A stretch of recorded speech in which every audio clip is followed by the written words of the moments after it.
I request all the participants to please be seated. We have given a lot of grace time to 5:25. We said now time is 5:43, but still we want you to network with each other. So because that is also one of the objective of today's event. Yes, great. So can I do an energy check now? I think I want to do an energy check. So good evening. Oh no, tea coffee doesn't work.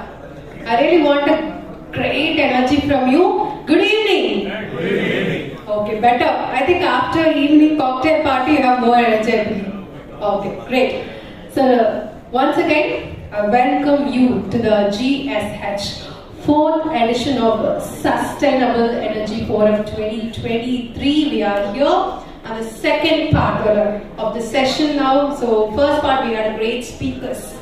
And now, yes, industry specialists were all here. So now let's see who are the speakers. I hope you are also eagerly waiting to hear from them. So the first speaker of the second session is none other than Mr. N. Muthuselvian, Senior Counsel of CWN Hyderabad.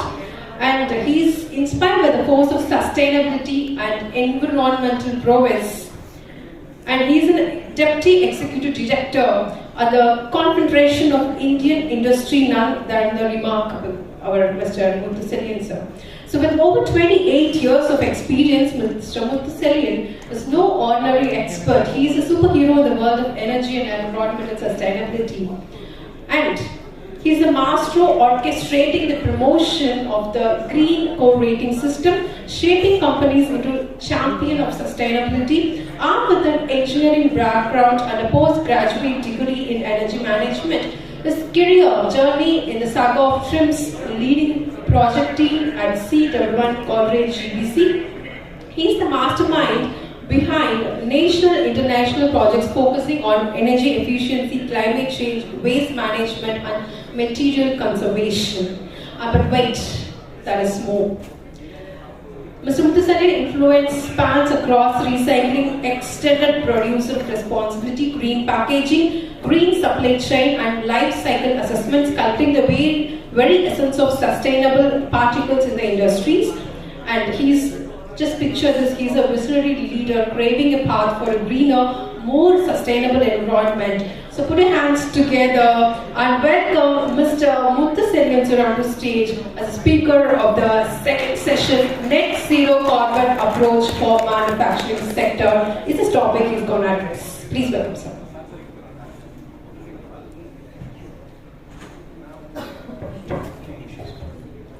Good evening. So it's my pleasure to be part of this event organized by GSH. The theme of the today forum is on decarbonization. So I'm going to talk about the net zero approach for industries. And today I think net zero is an important topic for each one of us. It's not only for the industry, it's for the entire world and the entire country and even the states. So as an industry, how do we approach to achieve the net zero carbon? So that's the focus of my presentation. I've prepared for 20 minutes, but given the time is 10, so still I will try to manage. Pardon me if I just quickly run through some of the slides, but already this presentation is with GSH, so I request you to please share with everyone so that they will have more details about each and every slide what I am presenting, and of course at any point of time you can reach us and then we are glad to share more case studies and information regarding net zero approach. Of course, the genesis of net zero, whatever we have been seeing at the UN level or at a national level, is this particular report from IPCC. IPCC, the assessment report number 6, which was released in 2019, was clearly stating that if we are not able to reduce our the greenhouse gas emissions by 2050 in alignment with 1.6 degree average increase in temperature, then we are going to have a catastrophic effect and not irreversible impact in terms of climate change. That's the major reason why UNFCCC has come out with the target of achieving net zero by 2050. And I think most of the developed countries, they are responsible for the historic emissions, so they have said 2050. But India being a developing country, of course, we need to include our growth. So we have said 2070. But as a business, we are part of the value chain of the global supply chain or global value chain. So I think we need to adhere to the international target, which is 2050. So that's the reason you will find most of the Indian companies have said 2040 or 2035 even as net zero target. I'm also very happy to see GSH has already achieved carbon neutral, and even GSH India is looking for carbon negative by 2025 is excellent news. And then of course it's going to be a huge encouragement for other industries to emulate and then follow whatever GSH Global and GSH India is doing. So of course the Panchamrit, which was released by the Prime Minister in COP26 in 2022, 2021, was very clear. So the key aspect is 2070 net zero target for the country, but there are several other aspects included in COP27 in 2022 in Europe, in Egypt. So one of the major aspects is life. So each and every citizen of this country, how we can contribute in terms of reducing our resource consumption and ultimately helping in terms of mitigating the carbon. I think that's the focus of life, and it is highly, even appreciated by other countries, and I think this is what required. So each one of us, we need to work on the resource conservation and climate mitigation efforts to achieve this net zero. Of course, there are several other aspects in terms of increasing our renewable capacity. Of course, as a country, we want to be 50% renewable energy by 2030. Definitely, as an industry, we should be much above 50 because the country itself is going to have 50%. As an industry, we should be more than 70, 80, or even 100% by 2030. There are several net zero targets set at a different level. Cities, even I'm very happy to hear Kerala has set 2050 as a target from Mr. Dinesh. And similarly, many other cities, including Bangalore, I don't know about Chennai, but in Mumbai, they've all set 2050 as the net zero target. Okay. And there are several organizations, industries, they have set different target years. Indian Railways has set 2030 as the net zero target for the carbon neutral, not only for the operational emissions, which is scope 1 and scope 2. Obviously, railways is one of the largest consumer of energy. Definitely achieving net zero by railways by 2030 is an excellent target. Similarly, other major companies like Reliance, Indian Oil, or BPCL, HPCL, and even companies like Tata Steel, they all set ambitious target 2040 or 2045, 2046. So it's not only manufacturing companies, there are several service sector companies, banks, software organizations, they also set net zero target. So I think it is very important for each one of us to set this long-term target. Of course, not from your side, your top management has to do it. So that is the thing that you have to pursue with your top management to set this long-term target of net zero. Of course, there are, most of you may be knowing about the difference between carbon neutral and net zero. Carbon neutral is, first I'll explain about net zero. Net zero is ultimately everything is zero.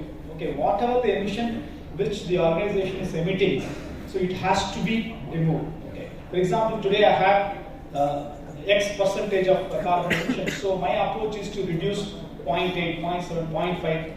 Suppose 2050 is my target. I would have achieved some 0.1x of emissions what I'm emitting today. But whatever the 10% or 5% or 2% emission which is happening in the targeted year, so it has to be removed from the atmosphere. Okay. So that is net zero. So net zero is ultimately becoming zero. So that's the target set. That's the definition given by IPCC. But whereas in carbon neutral, you can set your own boundary, you can set your own scope. That's the reason many of the companies have already set target of carbon neutral and achieving it also. The GSH also already achieved for their scope 1 and scope 2. So this is the first step. Okay. So 2040 or 2050 is definitely another 20, 30 years ahead. So but to achieve that long-term target, you need to set the intermediate target. So that is where the carbon neutral is going to play. So for example, entire electrical energy for your manufacturing plant is going to be renewable source by 2025. So that the scope 2 neutral. When you include scope 1 also by 2030, then you can achieve carbon neutral by 2030, including the thermal energy plus electrical energy. And then whatever the supply chain emission has to be focused right from today, but you will be able to achieve a huge reduction in scope 3 beyond 2030, 2035, because each and everyone will start working on it. So your OEM, your tier 1 supplier started working on it. the tier 1 supplier will influence tier 2 supplier, and then similarly tier 4. And ultimately, the entire supply chain will start moving towards net zero. So by 2050, the overall organization can achieve net zero, including the value chain emission. Of course, the first and foremost step is to understand what is the inventory in terms of our emissions. I think worldwide GHG protocol by WRA and WBCST is widely followed by most of the companies across the world. So I think there are three different the protocols. One is the corporate inventory protocol, which is there almost for the last 20 years. But they also introduced the value chain emissions, which is scope 3, and also the product emission. Suppose somebody wanted to claim that their product is carbon neutral, then they have to follow the product inventory, and then the GHG protocol is already there for that.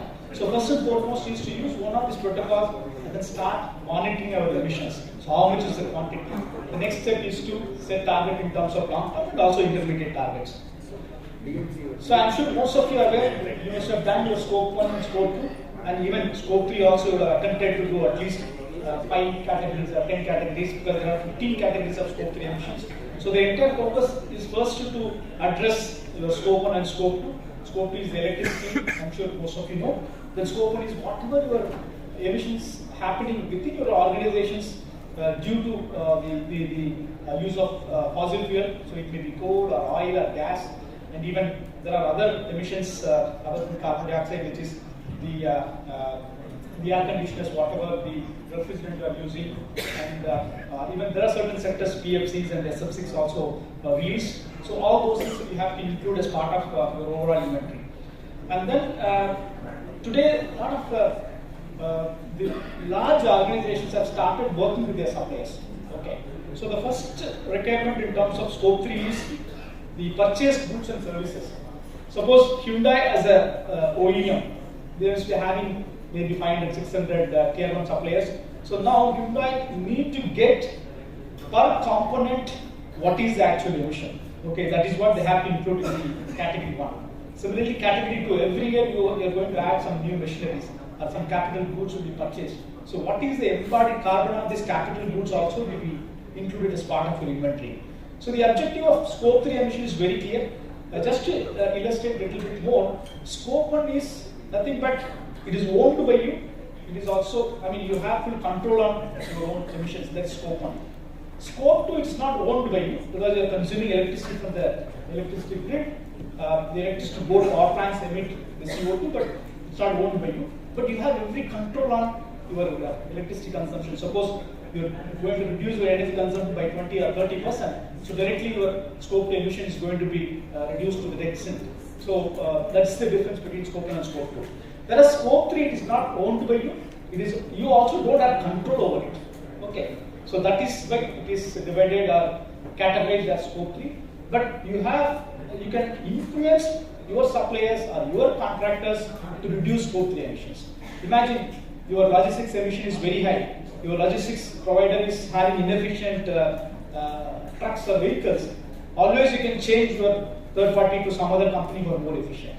In the process, your own scope 3 emissions will come down.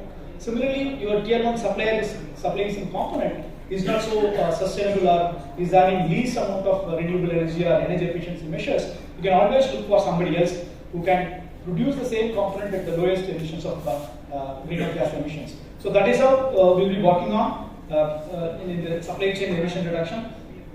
So as I said earlier, set target. So it can be 2040 or 2050 for all three scopes.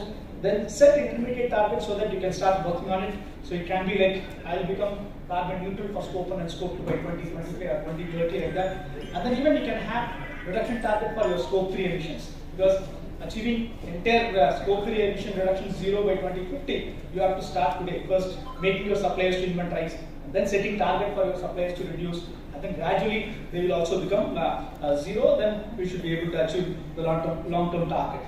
Of course, even facility-wise, building-wise, you can also make net zero energy building or net zero energy facility, and then later your entire organization can also become overall 0.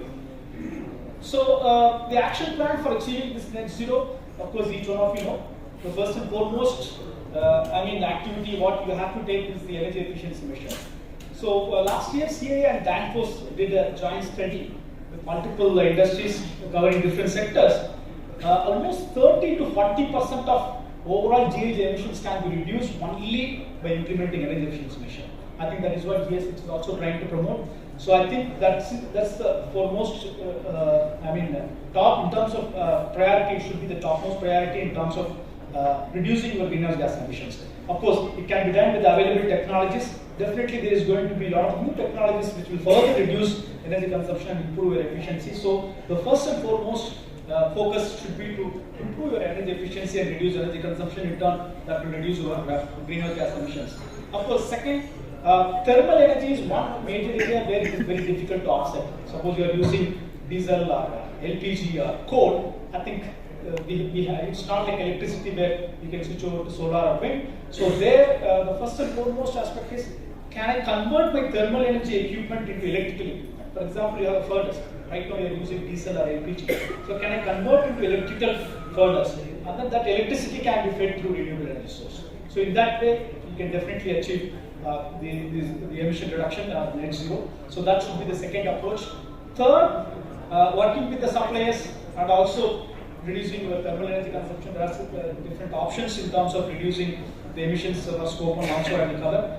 Then whatever the remaining carbon, I think sequestration is going to be a major focus, and also even whatever the leftover we have to capture and then store it or utilize it for some other useful industrial purposes. So these are the broad approach for achieving net zero, right from energy efficiency to other measures including the sequestration. So for scope 1 emissions, of course, you all know all thermal energy consumption leading to scope 1. So the alternate is the bioenergy. So today we are talking about bio-CNG or biomass-based thermal energy where the emissions per biomass is zero. That's because whatever the CO2 which is being emitted when you burn biomass, it's all sequestered during its life cycle. Okay. So that's the reason it's called zero emission fuel. So biomass can be utilized. At the same time, if somebody is cutting a tree and using it as a biomass, is not acceptable because the tree is going. If it is alive, you would have sequestered carbon for next several years. So only the biomass waste, the briquettes, so agro waste, all those things can be converted into thermal energy. So then it will be called as a zero emission fuel.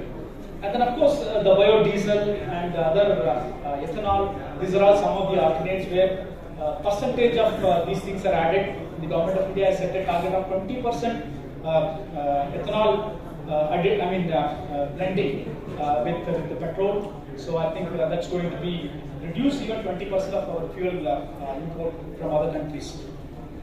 So there are several examples. It's already there. The bio waste which is converted into producer gas, and then the producer gas is used in several thermal applications. This is one of the examples from Godrej Industries, which is running almost for the last 15 years very successfully. So the briquettes which is made from agro waste is used as a fuel in a producer gas plant, and this gas is used in a powder coating machine. It's a very clean applications where the producer gas is highly useful for offsetting the LPG or diesel consumption.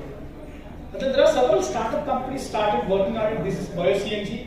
This company is based in Bangalore. So they started looking all the agro waste, animal waste, and even the energy crops.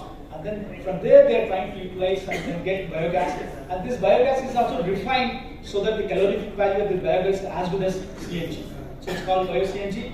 So big projects, they would like to tie up with the companies and then implement. For smaller requirements, even they are ready to supply 25 kg cylinder of bio-CNG. Suppose if there is a small requirement, you can get it through cylinders and they are ready to supply. So they are based in Bangalore, and then of course they wanted to work throughout the country. And of course, the ultimate solution for thermal energy scope 1 is green hydrogen. Of course, most of you are aware about the green hydrogen mission of India. Almost 19,700 crores allocated for promoting green hydrogen. SITE is the program promoted by the government of India. So today, the cost of green hydrogen is almost $5 to $6 per kg. But whereas it's very expensive, it means 500 rupees per kg is too expensive compared to diesel or LPG, which is around 100 rupees.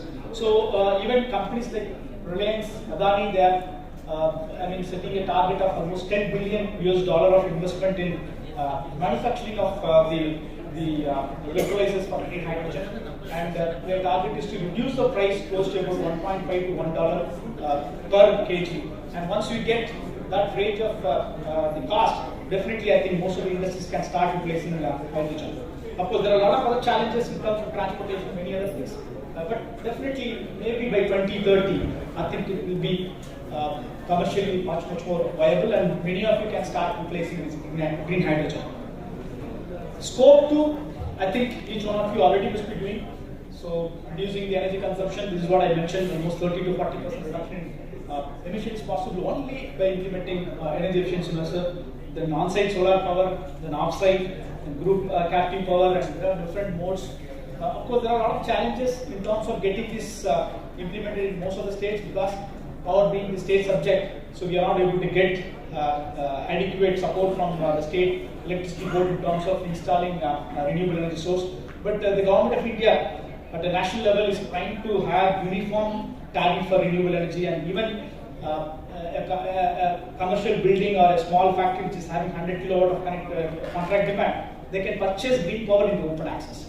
So I think this already the rule is passed. Only thing is the matter of implementing at the state level. So in future, definitely we may expect all these things to happen to offset our electrical energy. Even there are certain states, for example, Karnataka, if you pay 50 paise extra, then you can get 100% green power. Okay. So there are few companies, even they are paying 50 paise extra to ensure that their entire electricity from renewable energy source. So maybe the state electricity board themselves will start selling green power, then I think, and also at a competitive price, then definitely most of the industries can start replacing green power. Of course, these are some new technologies. Of course, the professor also mentioned about the battery, storage generally, and battery storage, electric vehicle, green hydrogen, offshore wind. Of course, even bioenergy, carbon capture, and nuclear, latest generation nuclear power plant is also another option.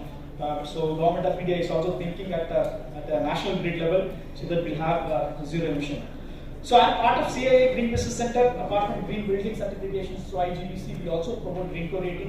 There are several companies here; they are part of it. I met the team from JK Tyre. They are platinum rated green co company, and there are several other companies also working in Tamil Nadu. So today, more than 950 plants are working on implementing green co rating, and the entire green co focus itself is to make the unit carbon neutral, water positive, and zero waste. I think these are the key aspects where included as part of the assessment process. If you are not part of GreenCo, I encourage you to implement. Definitely, by implementing GreenCo, you will develop a system within your organization to implement all these measures, and ultimately you can also achieve this carbon neutral, water positive, and zero waste to landfill. So this is the framework, the latest one, version 4. So we have included even product carbon footprint, the strategy for net zero target, even the life cycle assessment and product stewardship. Green supply chain, where we are focusing more on implementing these measures in the supply chain. I think it's an excellent tool where you can start implementing and achieve a higher level of the environmental performance and also reduction in greenhouse gas. So there are a few examples. I don't want to spend more time. This is from Chennai, Rialto. They are manufacturing almost millions of toothbrushes every day. They are supplier for P&G.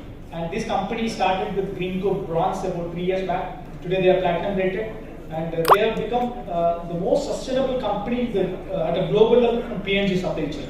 So that's the level of commitment they have made and achieved water positive, zero waste, and also right now 70% renewable energy. They wanted to achieve neutral by 28, even net zero by 2040. So with respect to the size of the company, definitely you can start working on it and achieve these concepts. This is again how the OEM is driving this net zero or green in their supply chain. So Godrej Appliances divisions, they've formed a cluster approach where more than 100 SMEs were part of the supply chain. They are implementing this cluster approach where green is one of the important one. Where even they are given a target to each supplier by 2025. What should be the reduction in terms of their resources like energy, GHG, water, and waste. So all these things are really driving, and almost 70% of buy value of this company are green rated, and even that has resulted in 20% reduction in their category 1 emission. So when somebody is going to aim scope 3 emissions, I think this cluster approach is going to be very useful. And again, another example between two major companies, Volvo, they have set a target like they will have fossil fuel free supply chain by 2030. So whoever is the supplier, by 2030, whatever product they are manufacturing and giving it to Volvo should be made from fossil fuel free source of energy. Okay. So Brakes India already started working on it. They are also Green Pro Platinum and Green Pro rated. And one of their components, whatever they are supplying to Volvo, that has resulted in the production of more than 8,500 tons of CO2, and even they are looking other components. And because of this, they have become a preferred supplier for Volvo. I think that is how it is going to drive this net zero approach, because people start asking what is the benefit. The benefit is not only the same within the organization. Now, if you are green or if you are net zero company, then you are going to have more business from your OEM or your customer. So I think that is what we have seen. This is our own building. So we are net zero energy building. So it's a small building of about 17,000 square feet, 130 kilowatt of bifacial solar panel. So we are able to achieve more than 2.2 lakh units of electricity every year. Through net metering system, we are able to achieve net zero energy building on a continuous basis. This is again last example. It's a Manito plant located in Perundurai. It's a FMCG company manufacturing this parachute coconut oil. So they have set carbon neutral already. They have achieved carbon neutral. 42% of their energy is from the wind power, then 5% from solar, and then all their thermal energy they have converted into biomass waste. Earlier it used to be furnace oil. So completely they have reduced their scope on emissions. Whatever the remaining emissions in terms of about 3%, they started purchasing the certificates, and then they try to achieve carbon neutral every year. So these are some of the, still they wanted to improve their energy efficiency. This is again another example how supply chain companies start monitoring per component what is the emission. Not only in their own manufacturing, right from the raw material stage. Okay, that means tier 2 or tier 3 suppliers, what is the embodied carbon of emissions. Ultimately, when this company supply their component, so how much is the emissions? So this is all clearly documented, and this is what the expectation. And even you are an exporter of steel to Europe. Today, CBAM has become operational, so you have to declare what is your emissions, otherwise you have to pay penalty tax in terms of almost 100 euro per ton of steel. So this is my last slide. So this is our center. So if any of you are interested in any of these case studies, please be in touch with us. Similarly, anything related to green co or green buildings, we'll be happy to help you. Thank you. This is my contact details. So I'll ask GSH to share this presentation to all the participants. Thank you. Yes, a very big thank you to Mr. N. Muthusalyan sir, who is a Deputy Executive Director of C2 Hyderabad. We all know how the infrastructure of Hyderabad is if you have visited.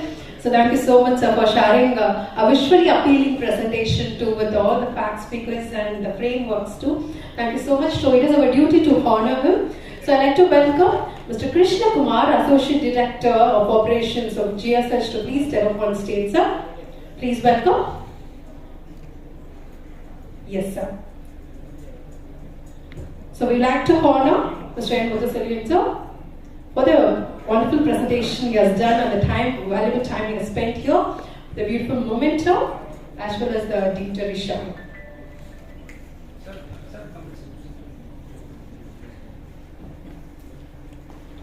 Please have a big round of applause to Mr. Muthusalyan sir for showering us with a valuable knowledge today. He has presented a memento on behalf of GSH. We are grateful for your presence, sir. Thank you so much for gracing the occasion. Yes. So let's move to the next speaker. But we have a humble request to the speakers. We are running a 30 minutes in delay. So I request you to keep your speech in concise and in short, which will really help us. Thank you. So the next speech, the speaker of the day, ladies and gentlemen, presenting a trailblazer in sustainability and green building initiatives, the master of environmental innovation and our distinguished chief guest for today's event is Mr. Jayaraj Kalirajan. He has a passion in engineering and a proven track record at Green Tree Building Energy Private Limited. It is not just a professional, he is an architect of the change, I have to say. His commitment to sustainable practices and remarkable project management skills make Mr. Jairaj Kalirajan a visionary leader transforming the landscape of environment services and setting new standards for green building initiatives. So put your hands together and welcome Mr. Jairaj, Associate Director of Green Tree Buildings on the stage. Please welcome sir. So he's going to speak about carbon footprint reduction in industries.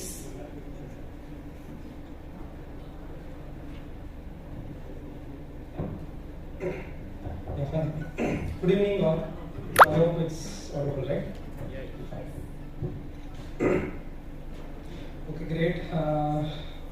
So first of all, congrats GSH. I think they are stepping into the 127th year. So congrats to everybody. And thank you for this opportunity. So we Green Tree.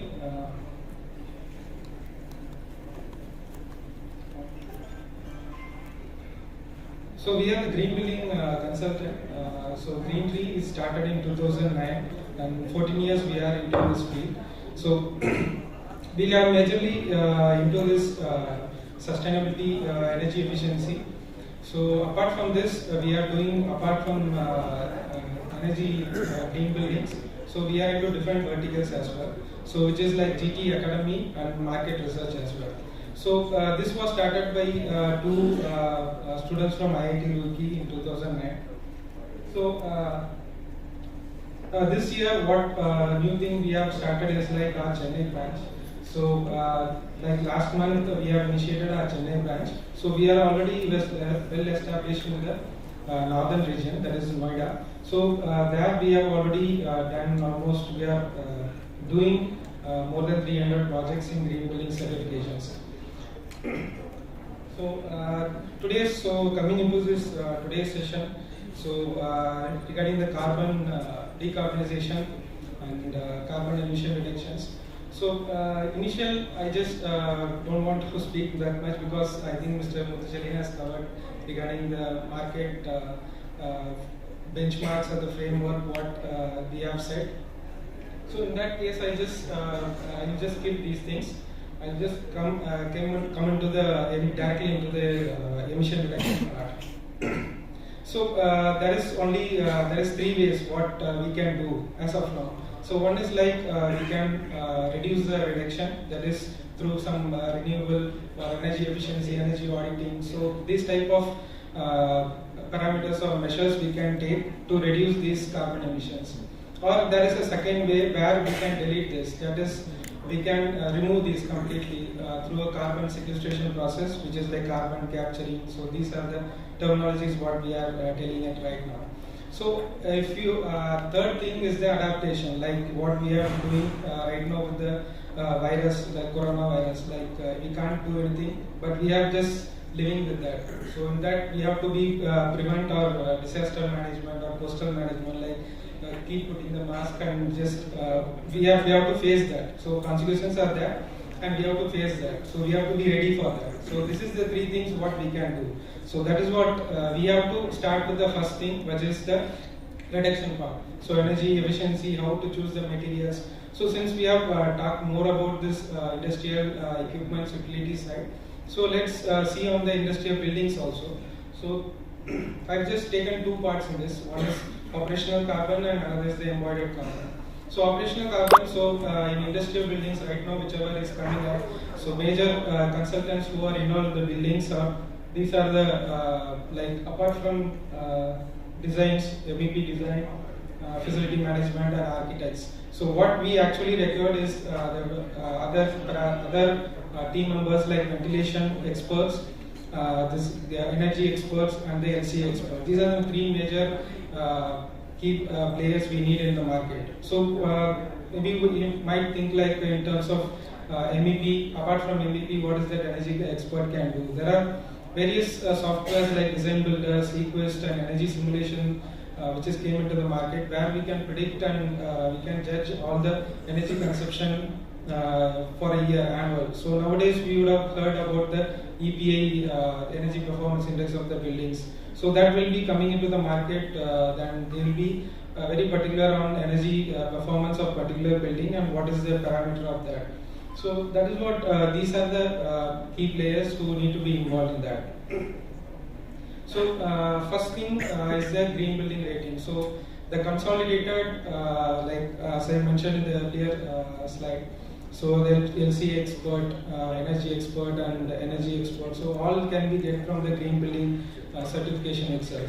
So there is various percentages Professor Viraj sir has mentioned in terms of building emissions and industry emissions. So I also recently, like today, I've just gone through this business standard news.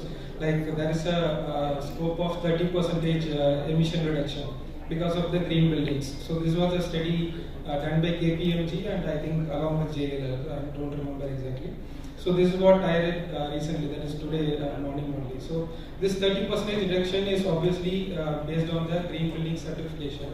So these are the green building certifications which is available in, like they are giving in India, which is like LEED, WELL or the international standards, and IGBC, Griha and Asocham, they are the Indian standard ratings. So there is a myth in market, like for if you are going for the green building, so there will be a much investment on that. So it's just a matter of 5 to 10% of the construction cost. So that is the actual cost which the investment has to be done for the green building ratings.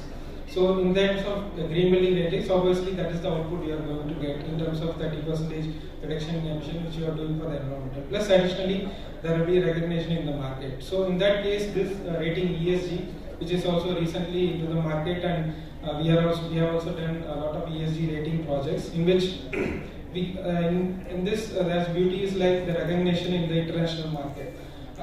Even I have just seen recently we have completed a project in Noida. So we have seen the recognition what they bought from the international companies. So practically which we have seen. So in this they are just discussing on the 3 parameters, which is like management side, performance side, and the development side. So in that 3 parameters, this environmental social governance will be the part of that. So of course this is also one important of the major rating which is coming up. And then coming into the embodied, so obviously we have covered a lot of things in this previous session on LCA. So embodied energy, I just want to give a small example only. So in terms of, since I am just working in the building sector, green buildings, so just a small example on considering the brick wall, like instead of red clay brick on the AAC block, so almost 10 times the energy what we can embodied energy which is reduced. So not only the embodied energy, apart from that, there is a lot of steel and cement consumption also can be reduced, which is ultimately bring down the emission of the building and increase the life cycle of this building as well. So these are LC analysis. I just skip those things because in depth we don't go. And I want to showcase 2 projects which we have done recently. So I don't have a lot of projects from southern region. So I'll just tell you the project which we have done in cold region, that is Leh. And other project, we have done a feasibility in southern railway building. So where we have just given a simple study report in terms of building like cool roof technologies, policy implementation in terms of cool roof and glass film retrofitting. So all these solutions we have given. Apart from that, energy efficiency solution in terms of VFD and other parameters we have given. So and plus I just taken this slide to showcase like what is the benchmark and how we have to set this target. So first we have to identify the monitoring of the emissions, whatever we are getting in the scope 1 and 2, 3. Then again we have to then work on what are the analysis we need to do to reduce those emissions. So and then whatever the set target here, so we can bring down the emission as 0 or then 0 carbon. That is how the framework should be. There is a certain approach which we need to go with. It's not like a quick process or sudden thing. It have to framework, and that has to be gone through a proper process. So apart from this, we have done one project in Leh also. So this is the analysis report. I hope the numbers are not visible. Sorry for that. So what we have done is like we have just done analysis in design builder software. So in this we have just came to know what is this is the upcoming buildings. So different types of heat loads what this building gets and what is the heat load and how we can modify that. So here we have involved our geothermal consultant also, SAP automation. So they were supportive in terms of getting totally. We have just changed all the chiller DG equipment into this ground source heat pump, and we have drastically brought down the consumption, and we have just offset with the solar renewable source. So this is the initial stage, design stage study will be giving more valuable, or in that situation we can give a better solution. So that is what we have done in that particular project.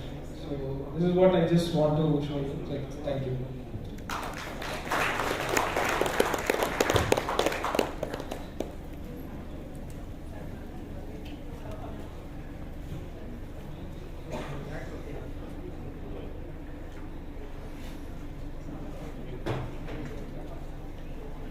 Alright, so please give a big round of applause to Mr. K. Jayaraj, Associate Director of Green Building Energy Private Limited. So all the delegates are giving you the mind which they have worked on, right, which the framework and visually appealing presentations we are doing today, and it is our duty to honor them. So for that, I like to welcome Mr. Kalyani Sundaram, GM of Operations of GSH, to please step up on stage. Please welcome, sir. I'd like to welcome Mr. Varun Kumar.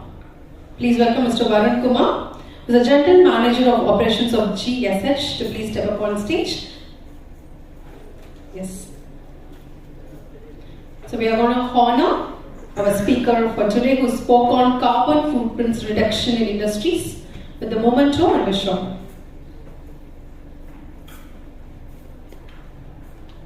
Yes. Can we have an applause, please?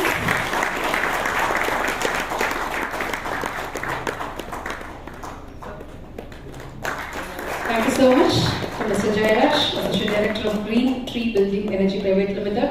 The last slide is also very good, that's mean, so that's where you easily convey the information. Thank you for putting up an amazing slides today.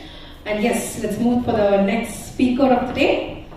So, beloved member of this event, it's a great pleasure we introduce our distinguished speaker, Mr. C. Subramaniam, to our event today. An accomplished alumnus of IIT Madras, Mr. Subramaniam stands as a beacon of expertise and innovation under the domains of sustainability. As an independent consultant at 3S Green and SSS Consultant in Bangalore, he is pioneered offering unmatched consulting services in sustainability. And not only that, Mr. Subramaniam, his professional journey boasts a rich tapestry of remarkable projects spanning heating, ventilation, air conditioning, and refrigeration systems. His expertise extends to intelligent building automation systems, chiller plant management, district cooling, and data center applications. And Mr. Subramaniam isn't merely an individual, he is a force and an innovative visionary in reshaping the world of sustainability and HVAC with his knowledge, expertise, and his leadership. Put hands together and welcome Mr. C. Subramaniam, SSS Consultant on 3S.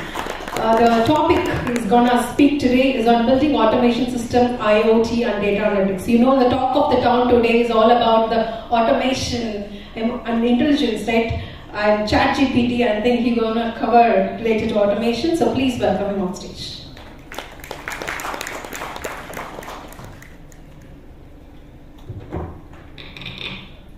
Good evening, everyone.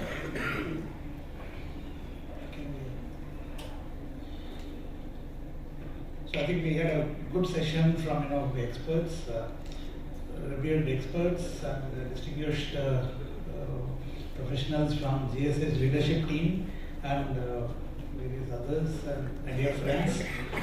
So today evening, what I would like to share with you is my thoughts on the automation front. Because we are talking about decarbonization, we are talking about energy efficiency. Now, how do we start getting that? How do we reach there? And some of the examples that what we can do is, we can take from the building automation segment, building segment, also what good practices they are doing to our industry also. But there, where we have industry, there is going to be a building component also there. So So that's how I have constructed my presentations with you.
So we only have few more speakers for the day, and I also request the speakers to keep your speech concise because our time is running.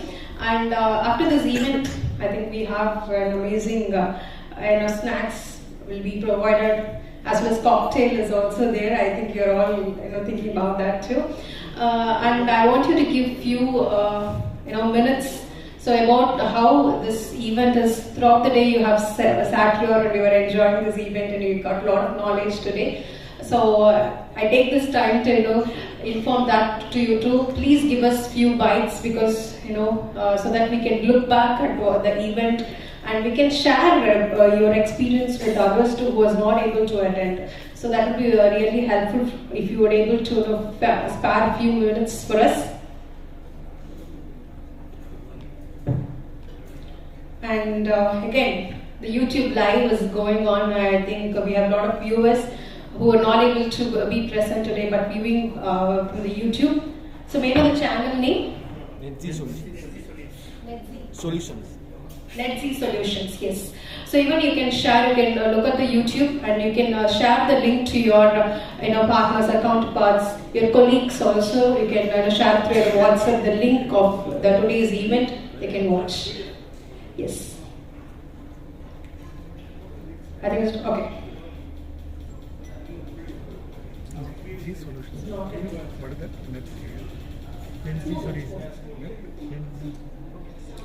Yes, over to you. We talk about automation and we have a little bit of glitch on this. We cannot do it. Okay. Yeah. So, see what we have, some of the points I put in for today's DMS for building controls and architecture. We'll see the functionality of MEP systems and we'll see how the energy management, energy saving options are happening in the building segment. And then we will also look at how the industry is going forward and how the journey has been there. And we'll see the IoT, how it is stepping inside and what is the future of that.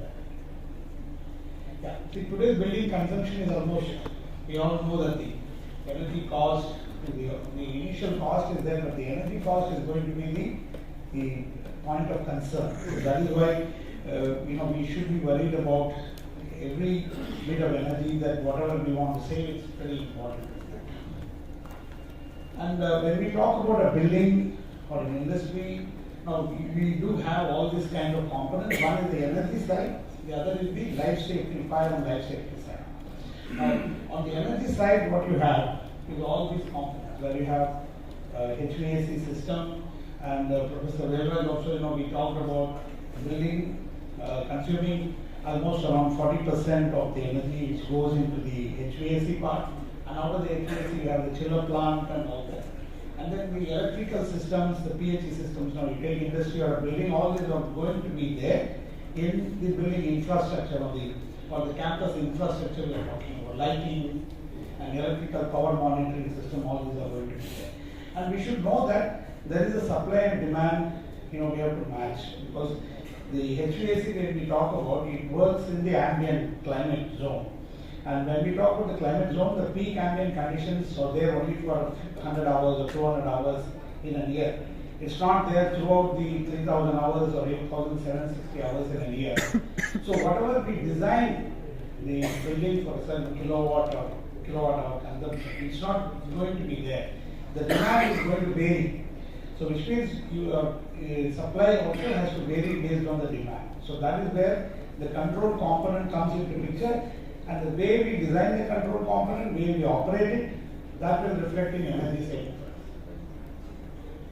And the journey, the building automation industry or the industrial automation, where we started in 1900s with pneumatic controls, and the journey has been pretty much along with the technology development which has happened in the IT front and microprocessor front.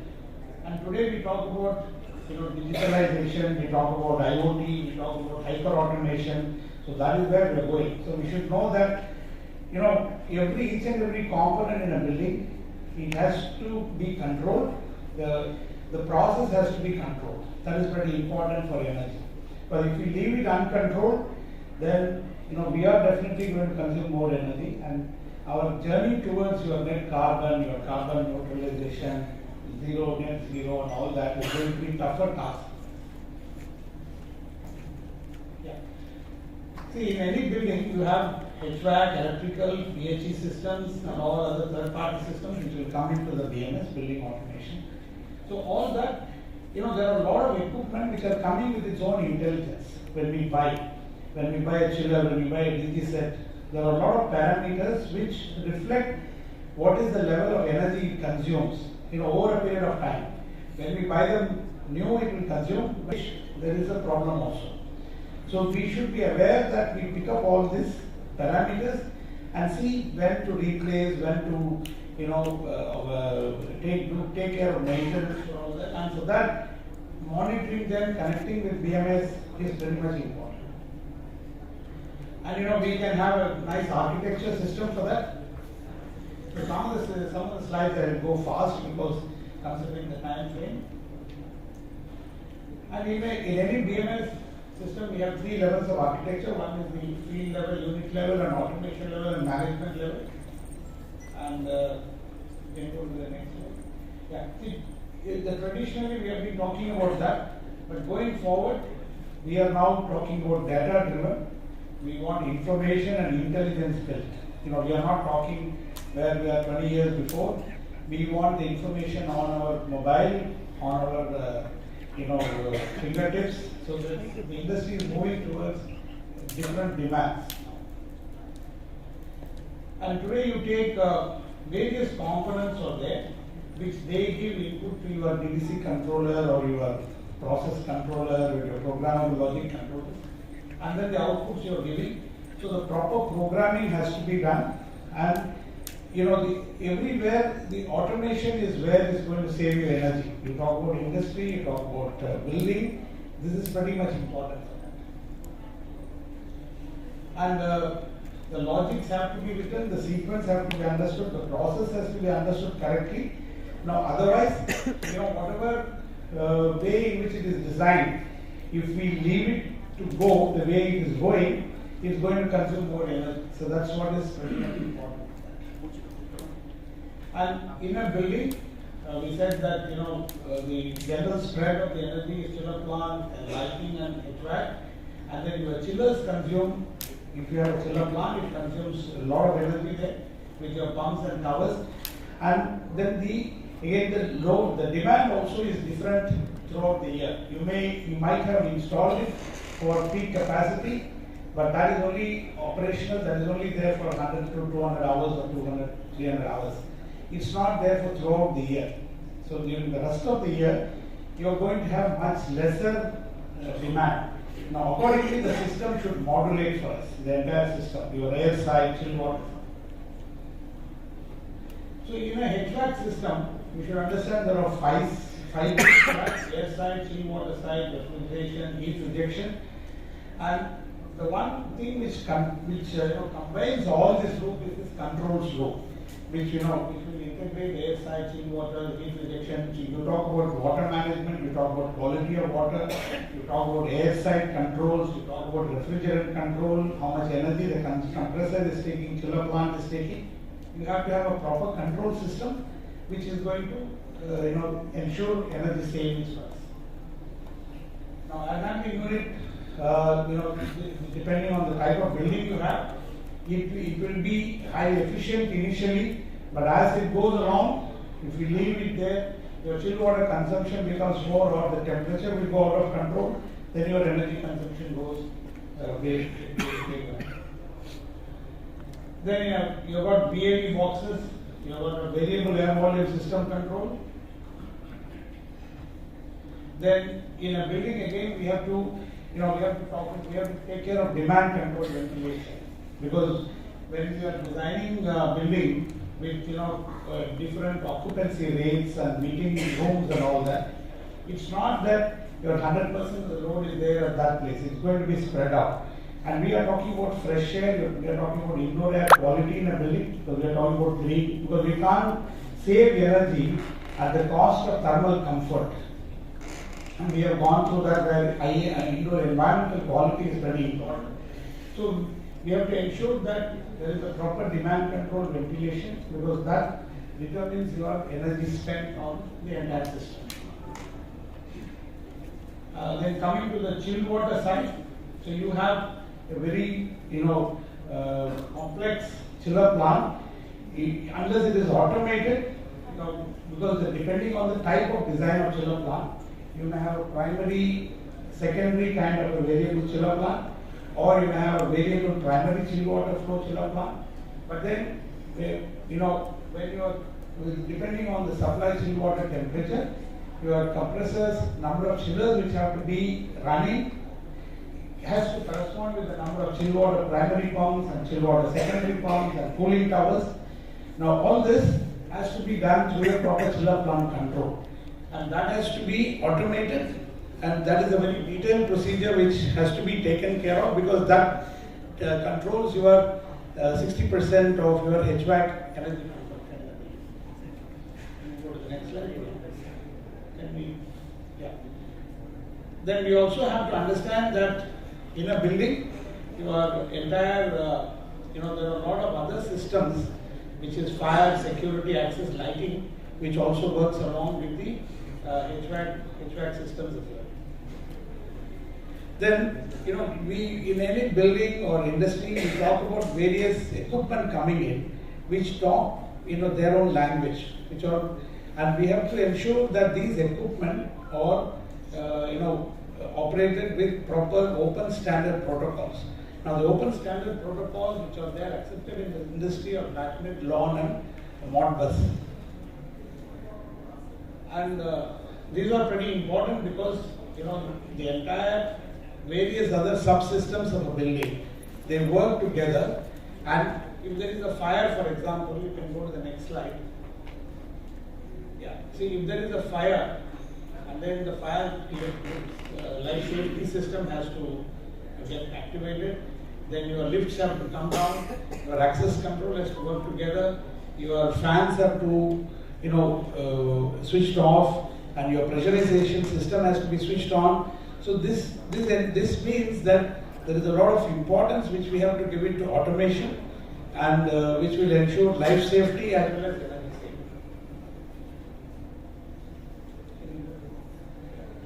So in open standard protocols, one we have is the ASHRAE standard, which is the ASHRAE standard BACnet protocol.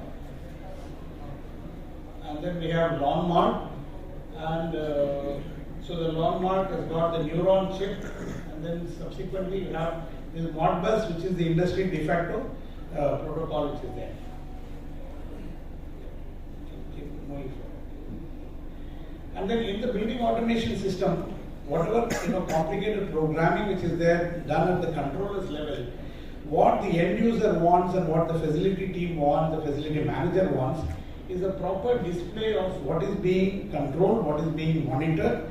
So these have to be done in a proper manner so that the energy can be, controlled. We know what is the temperature we are getting in these places. And then these are the kind of graphic screens which we need to develop and which will, ensure that comfort is maintained at various places properly. So when we may have, 2 air handling units controlling a building, controlling a space, or 1 air handling unit, but various parameters can be brought together to the screen, which will ensure thermal comfort and energy saving there. Yeah, we can keep moving forward on all these slides. Yeah. And then here, see, with the technology today, we can map the temperatures, what temperature is available on the floor plate and where the problem areas are there, which can tell us, which BAB box is not working, or where the air handling units are not working, or where the chill water control is not there from the building automation. And then on the lighting management system also, with the ASHRAE BACnet protocol there and the integration, soft integration we are talking about, we can bring all the parameters. And what happens is, we have to know that there are some spaces which are in occupied mode and unoccupied mode. When along with this lighting system, we can ensure that the HVAC system is being coordinated. Yeah. And then another important part in BMS and automation is the dashboard screen, which we can ensure that it is there, which will give an idea to the maintenance person and the facility staff, which will ensure that the building is operated properly. Okay. Keep moving forward. And we have to know that the demands of a facility manager, demands of a building tenant, building owner, maintenance persons are different.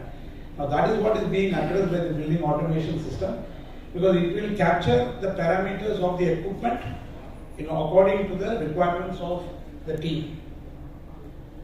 And then now we have, with the technology going forward, we have the IoT coming inside, and the system of architecture is going to change first. Because in a building you do have, we talk about renewable energy, we talk about critical power, monitoring control, electrical distribution. So all this with the IoT, the system architecture is going to change. Yeah. So the IoT future architecture is going to be, we want the data to be pushed to the cloud. We want the cloud to do the analytics, of the thing. So it's going to be a lot different now. And then with the service providers and with the complexity of the building taking, coming in, and with the number of buildings also, which are being managed, which increases. Now these kind of system architectures are much more important for us to transit to, rather than the legacy kind of a BMS system. Then these are some of the cloud applications. So can we move on? Yeah.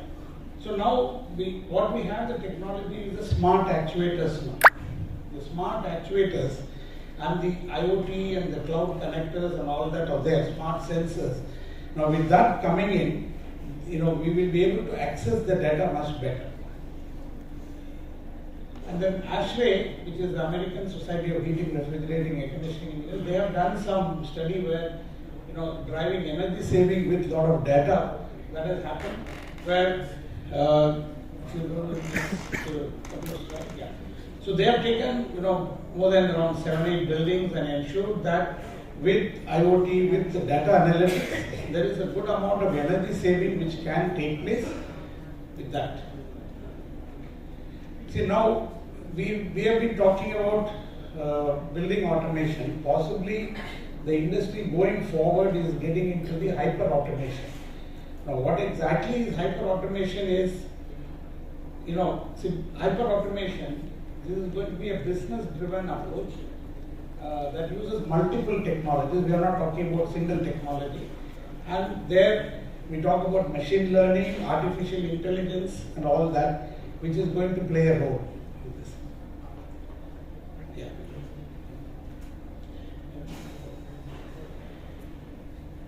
Yeah, see the automation as such, it is going to remove the manual workloads and interventions. But when we talk about hyper-automation, it is a holistic approach to end-to-end process. Now, an example which possibly I can give here is recently we have been to Apollo Hospital. Now, a patient went into the room, and then the nurse staff, they don't come and take the BP and the oxygen saturation level and temperatures and all that. What they say, they have developed a procedure where with the technology, they are monitoring, they've got a device which is kept below the bed, and then the entire parameters are coming into the system. They monitor to the vibration of the micro vibrations of the entire body. They are taking the system, they are monitoring the blood pressure, they are monitoring the oxygen saturation levels and all that, so that it will give advanced information about the patient's level as well.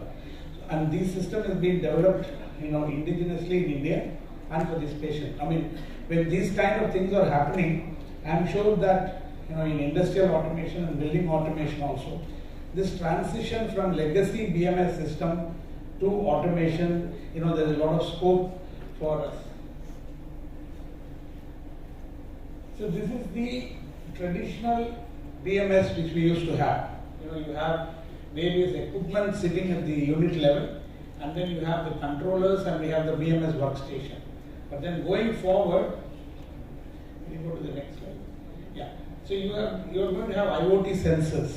Now IoT sensors means we are talking about for your monitoring your temperature, humidity, for your CO2 levels, PM levels, TVOC levels, your water consumption, your energy consumption. So the technology, when it is moving in that direction, with that we can possibly, it will be easy for us to go into the carbon neutral stage. It will be easy for us to transit to the decarbonization stage. So the idea is, we should possibly start thinking about automation, taking it to the next level, because that is another parallel process which we need to do when we want to, when we have a very progressive goal, when we have an ambitious goal of net zero and all that. So obviously we want to bring down your energy consumption. So the native IoT technology is what is going to help us going forward. Yeah. Go to the next slide. Next one. Yeah.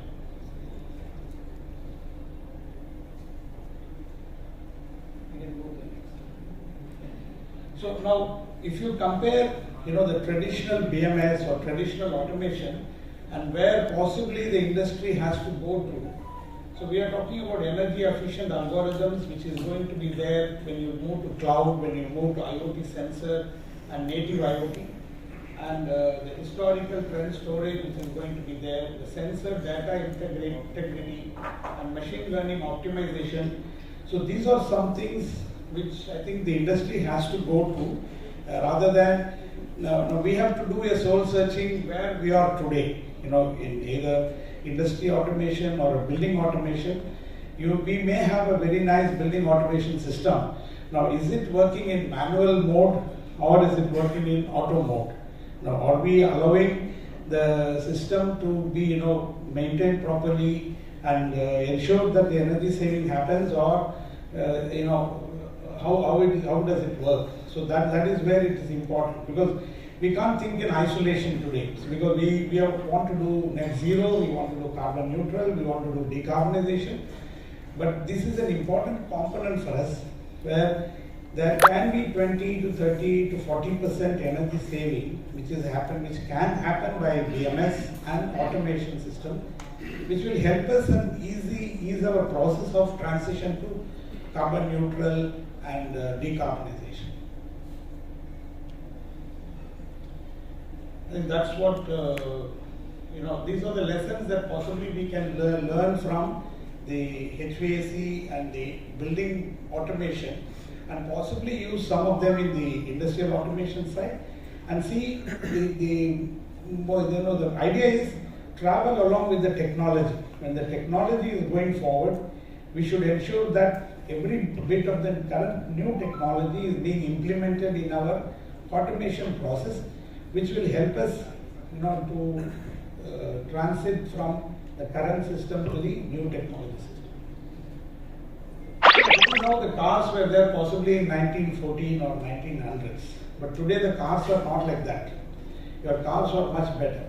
When our cars can be better, now why should our buildings be like what we have without automation, without or industry automation or something? So I think we should give a serious thought to it to ensure that every building is automated, not just designed as an automation system and put on manual mode, because this is the normal complaint that we get from every owner that my BMS doesn't work or my automation system doesn't work. I think it's very important that we ensure that this is being given a lot of serious thought and we transit to that. Thank you.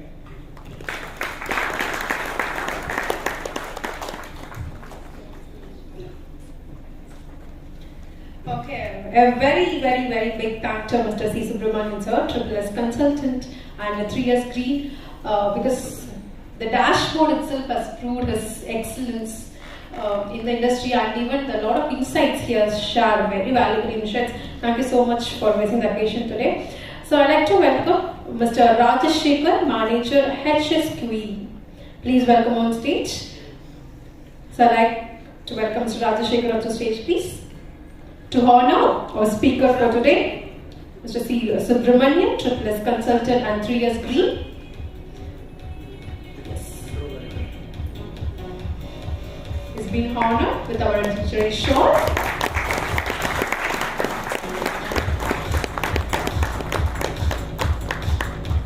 Along with the momentum. Thank you so much, sir. You really enlightened us.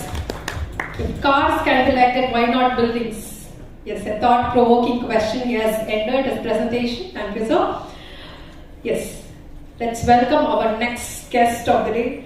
So this guest is kind of extra special, or at least for me, it's extra special because she is a woman leader, true change maker, Ms. Kirti D'Souza, a renowned sustainability professional and a recipient of prestigious awards including the Green Changemaker Award and the UN Hero Award with over 2 decades of experience spanning multiple industries, and she has bridged the gap between the business and the communities. Ms. Kirti D'Souza has pioneered such as the Green Think concepts and Green Nurturing program benefiting 100 schools in Mysore. Her expertise lies in establishing the international standards related to the quality, environment, energy, food, safety and more. Currently, she focuses on ESG strategies and sustainability reports, carbon reports, water audits and community research initiatives. She has excelled as a lead assessor, CHO co-chair and qualified lead auditor for various management systems. So, ladies and gentlemen, we are honored to have Ms. Kirti D'Souza with us today. Please put your hands together and welcome her on stage. She's going to speak about sustainability roadmap for industry. Please welcome her.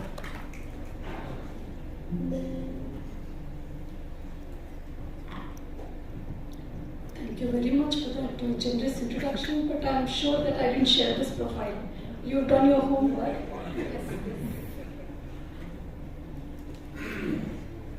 With gratitude and heartfelt thanks for inviting me for this forum. Thanks GSH and congratulations on this long journey of yours and the intent that you have had. I'm quite happy that there are many industry people over here who are looking forward for how the journey has to be.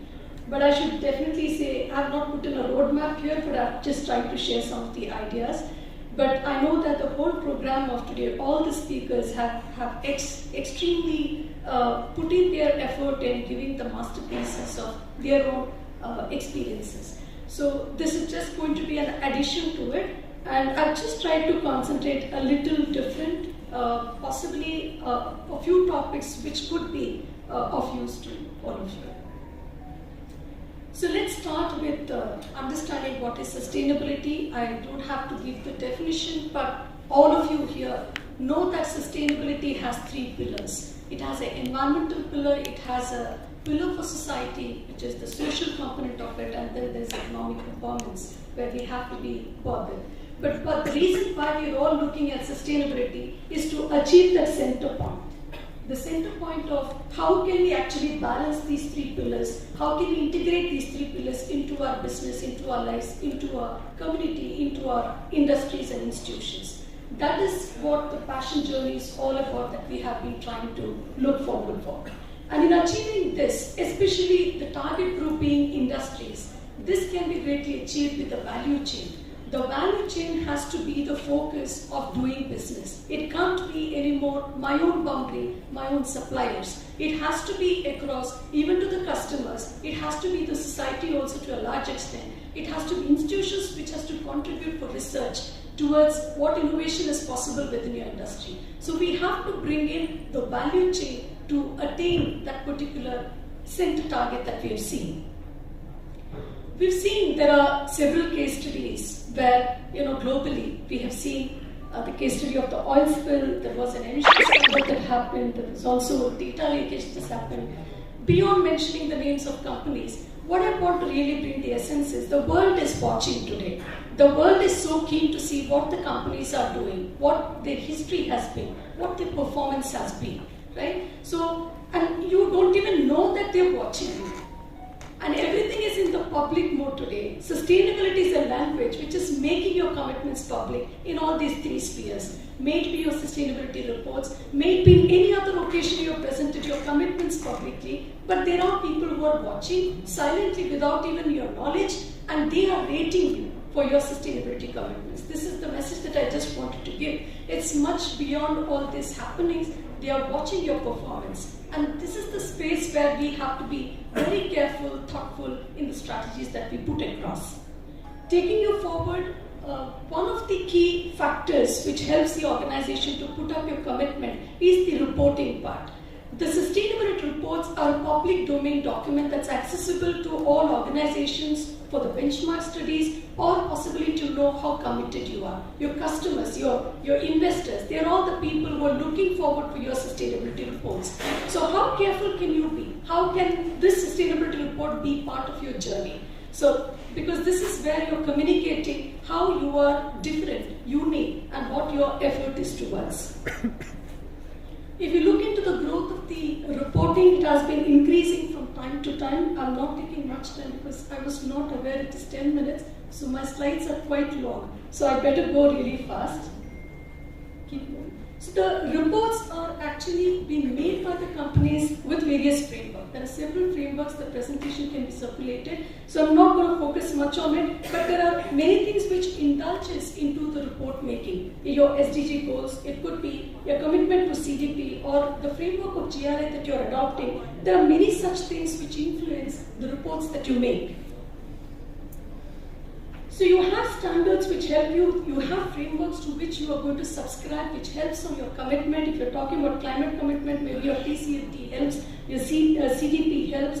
So that way, your report is actually going to define your strategy with respect to some standards and framework which enables your journey in a transparent manner, in a manner that international standards have been laid down. So I don't have to induct you all on this, let's keep moving. That was GRI standards. Well, voice of stakeholder. This is a point which you have to keep in mind. Many people think writing a sustainability report is just what I have to report as achievement made last year. But you have to pause. You have to look at your stakeholders. There is a voice of the stakeholder which has to be done in a unanimous way, not even recognizing who is given the feedback. So this is a very, very key step at the beginning of your sustainability journey. You have to reach out to all your stakeholders to know what are they talking about in all these three spaces, which issue is spinning up from them. So you just don't know who is speaking, but you're looking at a customer, you're looking at your supplier, you're looking at your society, you're looking at all stakeholders, your investors. So the voice of the stakeholder comes out in stakeholder engagement, and that enables you to come up with the material issues in the organization. The material issues which come is in all the three spaces. And here, whatever comes out in your materiality analysis, the management has the freedom and flexibility to prioritize them. So this is just a random example I picked up from one of the companies where we did it. So the whole journey, The whole journey, if you look at most of the companies in the environment space, climate becomes the top issue. And today all the speakers have poured in the knowledge and experience and the ways how this can be tackled. You have the social space where you have the care for employee and care for society in an innovative way that you can explore. And then there's governance or economy, another pillar that we're looking at. And also, the customer is really coming in as one of the important stakeholders, giving targets of carbon certified products, or it could be new businesses that you have to come up with. Like when the switchover is happening, most of the OEMs have to really think from petrol to diesel to now hydrogen. So there's a big shift, and all the supply chain has to align to it. So that's where you need to be very careful to listen to the stakeholders and then come up with the material issues and the metric and the strategies. Now, having understood climate, I've just tried to dwell a little about that particular issue. So the global scenario, 75% of the global GHG emissions is coming from the G20 countries. I'm not going too much into the details. So we are also contributing, but the point is, even though our per capita contribution is less, but as a country, you can see that we are in the map, having that responsibility to understand we have to contribute to the reduction of the GHG. Now, this is the good news part of it I just wanted to share. The German watch has given 2023 index, where it shows that we are in the green patch. That's the good news with respect to the climate watch.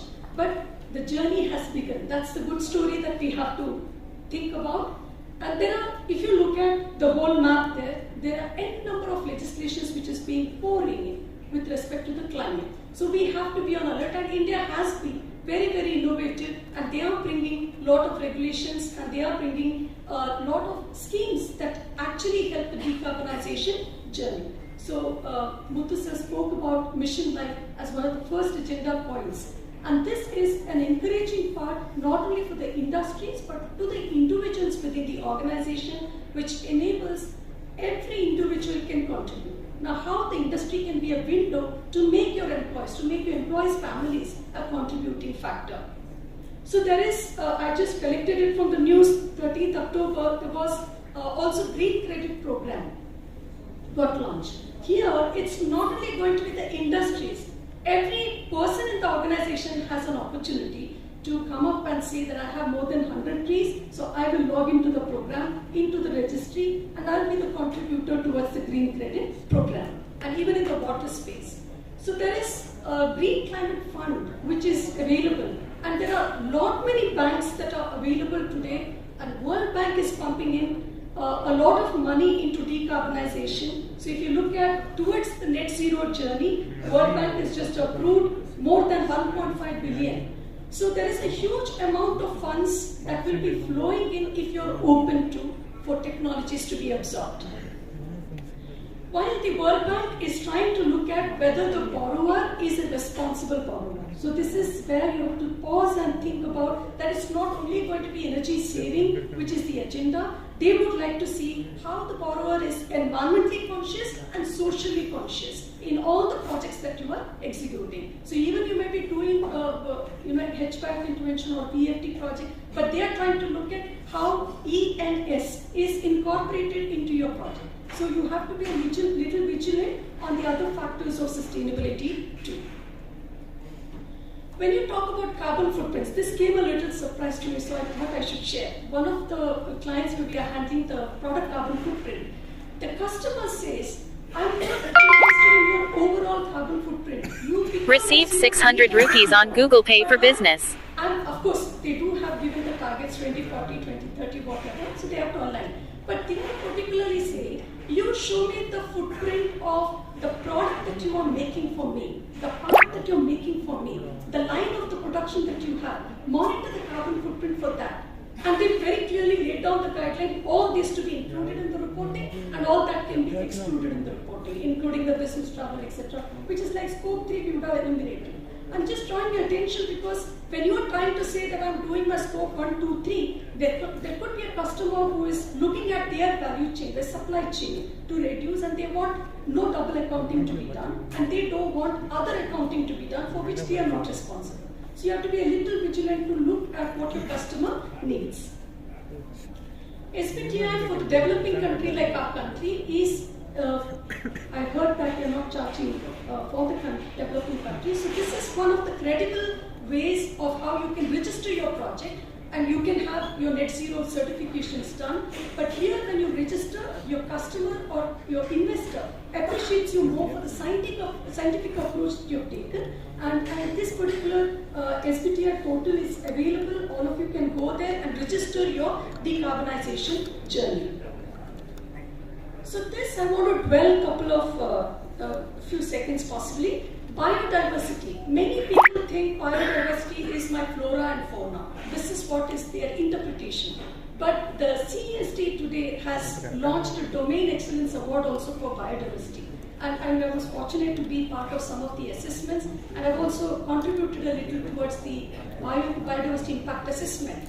So the deeper understanding is, apart from the carbon sequestration opportunity that we have in every industry with all the greenery that you are developing, biodiversity is deeply connected to every industry. May it be your packaging material, may it be the processes wherein you have the ecosystem services connect. So there is a lot of journey that you have to explore in biodiversity impact assessment within the company and beyond the fence. So go ahead for this particular journey of biodiversity connect of business and community. So when we talk about the value chain, the strategic approach need not be limited to your CSR project. So I just want to give you a thought process. So when most of the international companies today are looking forward for validating your supply chain commitments. I could take one of the examples as Saint-Gobain, that your whole supply chain has this requirement that they have to be responsible business operator. We had opportunity to help more than 120 of their suppliers. And this requirement started maybe 2016 or 17, where at the corporate they have this law, duty of, there is a law which ensures that no child labor should be available in any of the suppliers across the world. Now how do we actually ensure? So they took up SEDEX or EcoVadis as one of the tools. They said any of the suppliers to Saint-Gobain, their invoice will not get cleared if they don't have the scoring. Now today, even in India, we have got CSD, CIA division has brought in EcoEdge as a tool which helps. And for the environmental sustainability with social commitment, we have Greenco as a tool, which enables a lot of transparency and a data-intensive method to measure the commitment towards the sustainability. Now, when we talk about that, the environment, you have all these commitments to be seen, not only at your place, but at your value chain, whether it is your upstream or it is your downstream. So I'm not reading out as you're going to get the presentation. So these are the elements that you look at: labor and human rights, which is like the second pillar of this EcoVadis or SEDEX. Third pillar, you have ethics, where you have anti-bribery, corruption kind of commitments, and responsible information management. We had healthcare sector, many sectors who were very much hit during the pandemic because of the kind of cybersecurity issues that we have faced. We have stories of AIMS and many others. So information security management becomes another very, very growing area as we get into IoT and other systems to be aware of. As industry, you have to look at how you will make your network secure. So that's another area. And the last pillar is sustainable procurement. So you have your environmental and social practices of the supply chain to be considered. So these are some of the thought process I wanted to leave you when you talk about the value chain. So just don't stick only to the carbon journey. Carbon is one part of your sustainability journey, is the message I just wanted to leave. So when we look at Indian scenario as of today, we have the ESG reporting has been happening, but then BRSR has come in, which helps the organization to come up with the principles, the 9 principles. The organization, of course, you can go for sustainability report, but then you can also aspire for BRSR reports, wherein these 9 principles enable the connect of the value chain to a certain extent. There is also alignment of this with the SDGs, and you also have the KPIs, which enables you through the BRSR to report your sustainability commitments. Just before I conclude, I wanted to Actually, she's already said about it, so I don't want to spend much time. But this is one of the ways how we thought in 2010 at Mysore to think about the Green Thing project with Karnataka State Pollution Control Board, where the process is very simple. Connect industry, institutional community has been our motto. And there we did it in a creative manner. I know the image is a little blurred, but it's an entry to the stall where you can see that we did it for 2-3 years, so the pictures are mixed up. But the basic theme is that there is a seed. There is a seed, and you enter into the seed. And the seed is actually with the tree on the top. So as you enter in, you will get this knowledge of complete the green elements. We had also displayed all the green products that you're talking about in your building. What can be used interior, what can be used exterior. For example, the paint. When public, the children come and smell the paint, which is VOC free and which is not, they get a sense of what is actually the green building elements. So it's an eco-city model which was made, which was an aspiration, a dream come true to see. And today we are quite happy. Most of the aspirations are a reality across the country. So what I'm trying to talk about is, when you take up your CSR projects, don't limit only to education or things like that. Make them part of your Green Co projects or green building projects. Give them more experience and education. And connect with some research. And institutions, you have a greater opportunity to include students in the research programs. I mean, come up with small research within the industry. Don't distance institutions, they have a great knowledge. And congratulations for the MOU that you all have with Anna University. That is a great step. As a student, I have experience. I see the library is filled with so much of research, but where is it reaching? It is not just reaching in the library. That should not be the intent. Each and every industry, at least if you can think of 1 or 2 research projects in a year, there's a great connected and opportunity you are given to a youngster to feel the reality of the industry and work towards the solution. I think I should conclude here. I can skip the rest of the slides. Thank you so much for the opportunity. Yes, can we have a big round of applause? Yes. It looks very interesting, the seed building, the eco buildings, it's really interesting, ma'am. So now I'd like to welcome Mr. Nafis Mohammed, who is a General Manager HR Lead of India, GSH, to please step up on stage, sir. So of course for this amazing presentation today, so we want to thank Madam Ms. Kirti Rizauza, Life Giver Professional Services LLP, New Delhi. Yes, she has come all the way from New Delhi for giving you this amazing presentation with a lot of insights. Thank you so much, ma'am, for bringing awareness even to the CSR activities. I think it is time to add the sustainability and the environment also. Thank you, thank you. A memento is presented to her along with the show. Thank you to also Mr. Nafis. Great. So now let's quickly move to the next speaker. So the next speaker of the day is Mr. S. Sriram, who is a FluxGen Sustainable Technologies Private Limited. So FluxGen Sustainable Technologies, a dynamic startup in the water sustainability space. So fortunate to have Mr. Sriram as his help. For the past 5 years, FluxGen has been pioneering innovative in solutions of water sustainability. Their focus is on providing water intelligence through IoT-based smart, continuous online monitoring and reporting, complete with prospective alerts and insights. This technology is aimed at assisting industries and commercial building in using water optimally, thus contributing to a water-positive future. It will be really interesting. With over 75 unique clients, including a well-known names like Tata, Apollo Hospitals, Britannia, and Godrej, FluxGen has grown its mettle in the industries. They have already helped industries save an impressive 3 billion liters of water. And their mission to promote sustainable water practices is ongoing. Put your hands together and welcome Mr. Yash Sriram, FluxGen Sustainable Technologies Private Limited, on the stage. Please welcome, sir.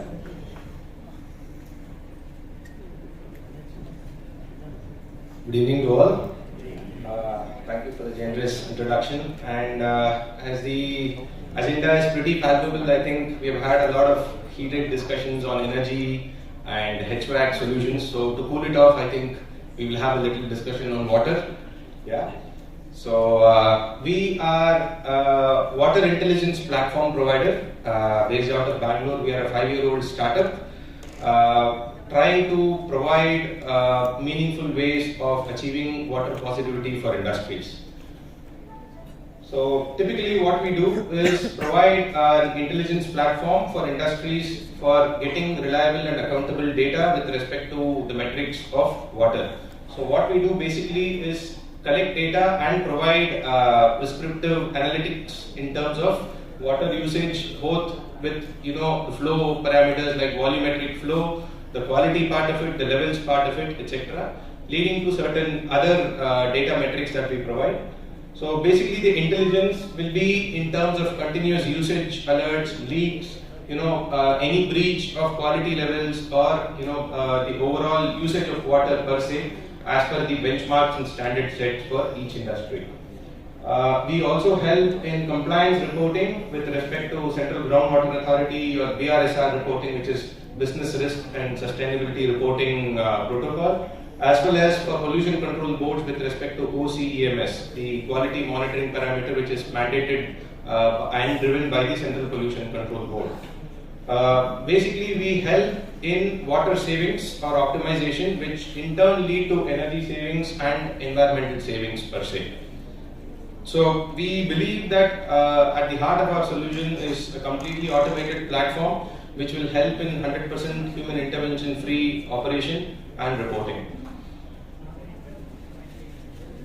So I would like to have a small adage here from James P. Bruce, who is an Irish environmental professional, who says, if climate change is the shark, then water is its teeth. So why this? Is because when a fish swims in water in the oceans, if there is imminent danger of a shark attacking it, basically it doesn't know the apprehension or danger of it being killed until the shark's teeth actually pinch it, right? So similar to that, the pain of climate change will be physically felt for the humankind when there is actual acute shortage of water, right? So this is how we are trying to portray ourselves as assistive agents in terms of mitigating that dire scenario. So typically, why we have chosen water intelligence when there is enough amount of effort to be done elsewhere? Why water? So this is the scenario with respect to an analytics by Water Resources Institute, which is, this is actually a picture not just of India but globally per se. So we have a water stress across more than half of our nation.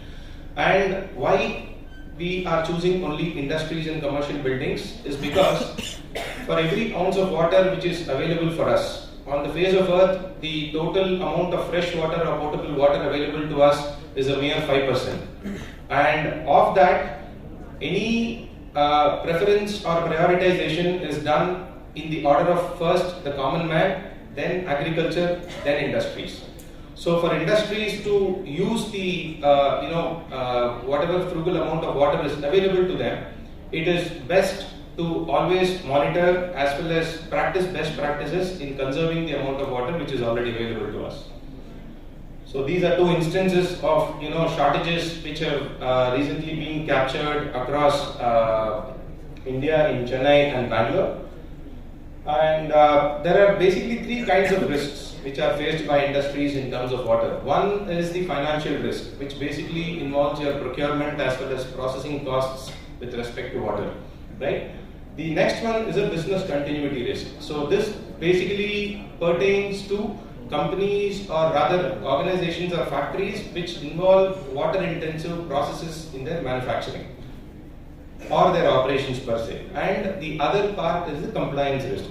Basically, we are required to inform certain data to state as well as central government bodies, and the mandates are only, the list of mandates are only getting longer day by day. So typically, I'll leave the details here, and I hope the presentation can be shared later for paucity of time. So typically, what is our proposition? So we have 4 steps, which is typically the hierarchy of processes we follow for any IoT or data-driven systems. One is define what the issues are, measure what you have to measure in terms of metrics that you have to gather data, and analyze the data to provide intelligent information and help sustain the practices so that you are optimizing yourself in a cyclical manner. Again, I'll leave the details here.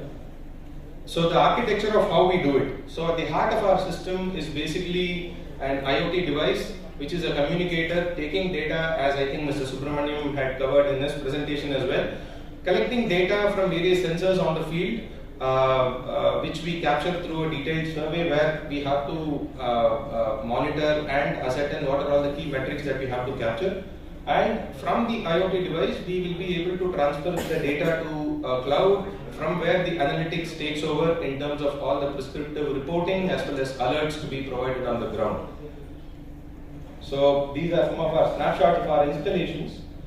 So typically I would like to touch base on one aspect here. This is an installation at Tata Steel Mining, wherein a 1 meter pipe was required to be monitored for the dewatering application. So we went for an innovative solution without cutting a pipe. We had a technology, got hold of a technology where without cutting a pipe, we will be able to install a clamp-on device which will be able to determine the volumetric flow of water in the pipeline, thereby minimizing weak joints in terms of the piping, as well as non-intrusive way of or faster way of implementing the solution as well.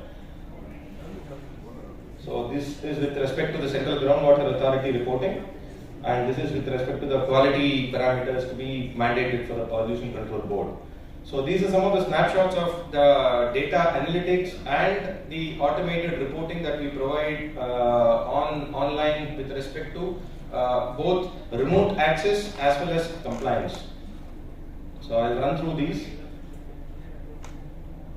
So in terms of IoT, now the differentiation with respect to a BMS and an IoT vis-a-vis is basically the fact that BMS still requires people to retroactively go and look at systems and then glean data for whatever actions are to be taken. With IoT, the paradigm shift is the fact that you get proactive data. So the grounds staff who have to actually be part of the processes and ensure things are working as per the set protocols have to be ensured that they get the alerts and data in time or before time. So these mobile environment application of ours, which is bundled as part of our solution, helps in providing that prescriptive alert. Say for example, there is an STP which is running and there are parameters like pH or TDS or BOD COD being monitored online. With a BMS system, again, the staff are generally required to monitor that data on the BMS screen so that they go and attend to it whenever they come to the screen and check if it is not in line. Whereas with our system, basically we are able to provide a mobile alert prescriptively whenever there is a breach in the parameter that they are looking for. So that even beforehand you will be able to one, ensure that the process and protocol is followed, and two, enhance the life of the assets, water assets as well. So this is a small list of our clientele so far, and we are also proud of the fact that we are part of the Smart Cities program hosted by the Government of India under Amrut, and we have been able to implement a Smart City program at Goa and Panjim, where we have progressed to monitor or digitize the distribution monitoring of 1,000 odd community in Panjim, and we are planning to expand that further as well. So this testimonial covered by Tata Steel for reducing their water footprint by almost 27% because of continuous monitoring and best practices. Again, these are certain testimonials which I can share later. One or rather two milestones we have recently achieved in 2023 is the fact that our system was mentioned by name by the Prime Minister's office during his Mann Ki Baat speech on May 28th of this year. And the other thing is, just yesterday NASSCOM had concluded the top 50 emerging companies for deep tech in water, and we have won the award for the same. And on that note, I would like to end my presentation as well. I would definitely be elated to connect with you all. I think I have not taken much time. Yeah, so thank you so much. I think we'll be able to connect with whoever is interested further to take it forward. Thank you so much. Okay, yeah, please give a round of applause for the presentation as well as for the time management. Thank you so much, Mr. Shira. So I'd like to welcome Mr. Dawal Desai, General Manager for Operations of GSH, to please step up on stage. Yes. So such wonderful presentations, a lot of recognitions the company has got. So congratulations to Mr. Shira for the recognitions too. Shira is now felicitated by Mr. Dawal Desai. And we can show along with the memento on behalf of GSH. Sure, we will use water in the right proportions. Thank you, sir. Yes. So let's welcome our next guest speaker of the day. It is our distinct honor to introducing a visionary in the realm of power electronics, which is Mr. Professor Mohammad Sirajuddin from the Power Electronics team. He's renowned in his exceptional expertise and groundbreaking contributions in the field, which an extensive career spanning of 20 years. Professor Sirajuddin's journey began with the foundation in MSc Quantum Physics with specialization in applied electronics from Bharatdasan University, Trichy. His academics prowess further honored in prestigious Indian Institute of Technology, Chennai, where he served as a research associate. Notably, his tenure at Transpower in the USA was marked by pioneering patent technologies including resonance switching and energy optimizations for lighting. He led the development of a 10 kilowatt solar inverter for the Federal General Service Agency GSA. And as a technical consultant based in Chennai, Professor Sirajuddin's innovation led to the development of various patented technologies including optimizers for energy management, UHF transmitters and advanced controllers for industry applications. Throughout his illustrious career, Professor Sirajuddin has travelled extensively, offering technical support and expertise globally, impacting countries such as USA, UK, Germany, Japan, and many, many more. So put your hands together and welcome Professor Mohammad Sirajuddin from the Power Electronics to present on the topic of maximum power transfer systems. Please welcome, sir.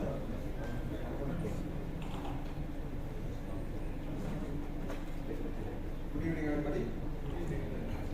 Thank you very much, GSA, for giving me this opportunity, and more specifically, for Sindhu Madhavan sir for calling me here.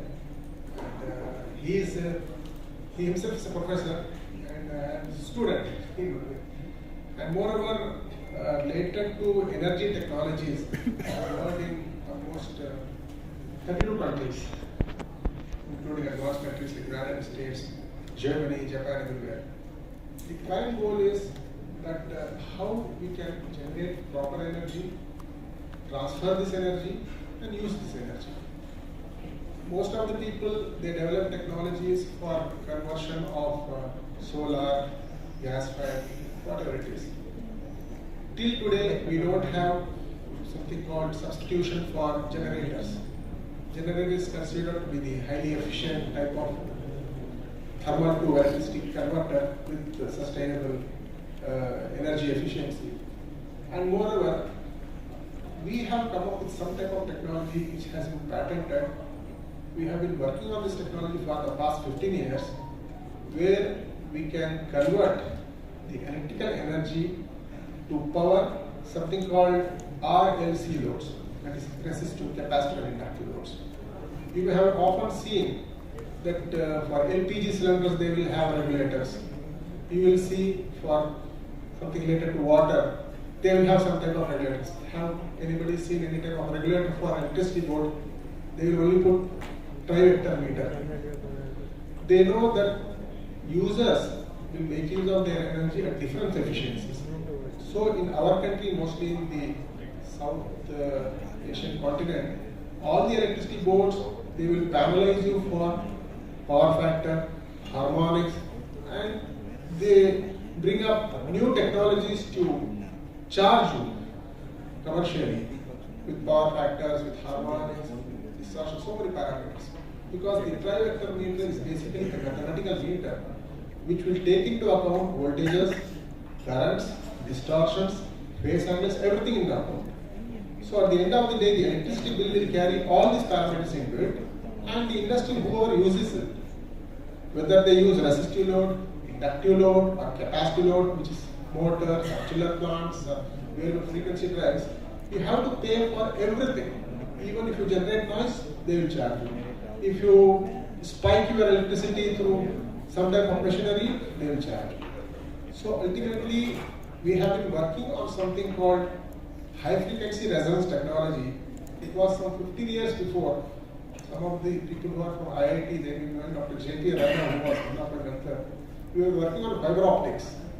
The technology which was with photonic communication systems, we wanted to bring it at the electron level. So that electron level technology which we invented in those days was to convert power systems which are working at lower frequencies to higher frequencies, and matching and current which are normally at the 50 cycles electricity board frequency to kilohertz frequencies. And we found that there was a lot of reduction in energy consumption because of this type of power conversions. So we brought in some type of machine called, we developed the technology, we manufactured it, we installed it, and afterwards we gave it name. Because we wanted to see the customer feedback. We have installed it in United States, in Germany, in New Zealand, everywhere, and we have seen that the machine reduces energy consumption and also releases more energy capacity. Something like if somebody is running one plant with some electrical motors, let us say if he's using some 10 motors, when this machine is installed, he can add 4 or 5 more motors into it with the same energy kilowatt consumption. So,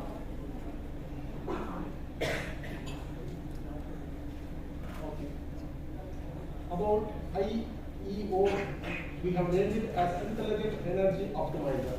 When we started with providing clean energy in the sense, energy delivery to any system should be sinusoidal in nature.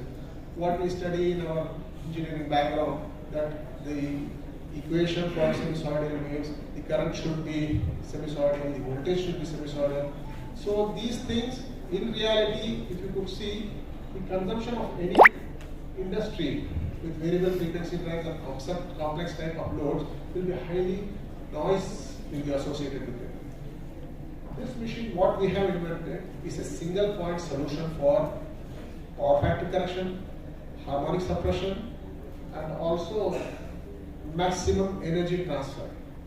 How the maximum energy transfer occurs is, it's, I don't want to take much of your time. See, it's a simple concept in physics, like, or it's also in electricity. If you have some type of source or resistance, if that impedance is of some number, if it's, let us say, 10 ohm, people can understand it, if it's 10 ohm, if the resistance of the load is also 10 ohm, then we consider it to be there will be maximum transfer of energy. We call it maximum energy transfer theorem, something like that. But this thing, we cannot apply it to alternating currents. Now, because of the latest technologies in semiconductors, like IGBTs, MOSFETs, high power equipments, we have converted the machine to look at an AC wave as a slow varying AC.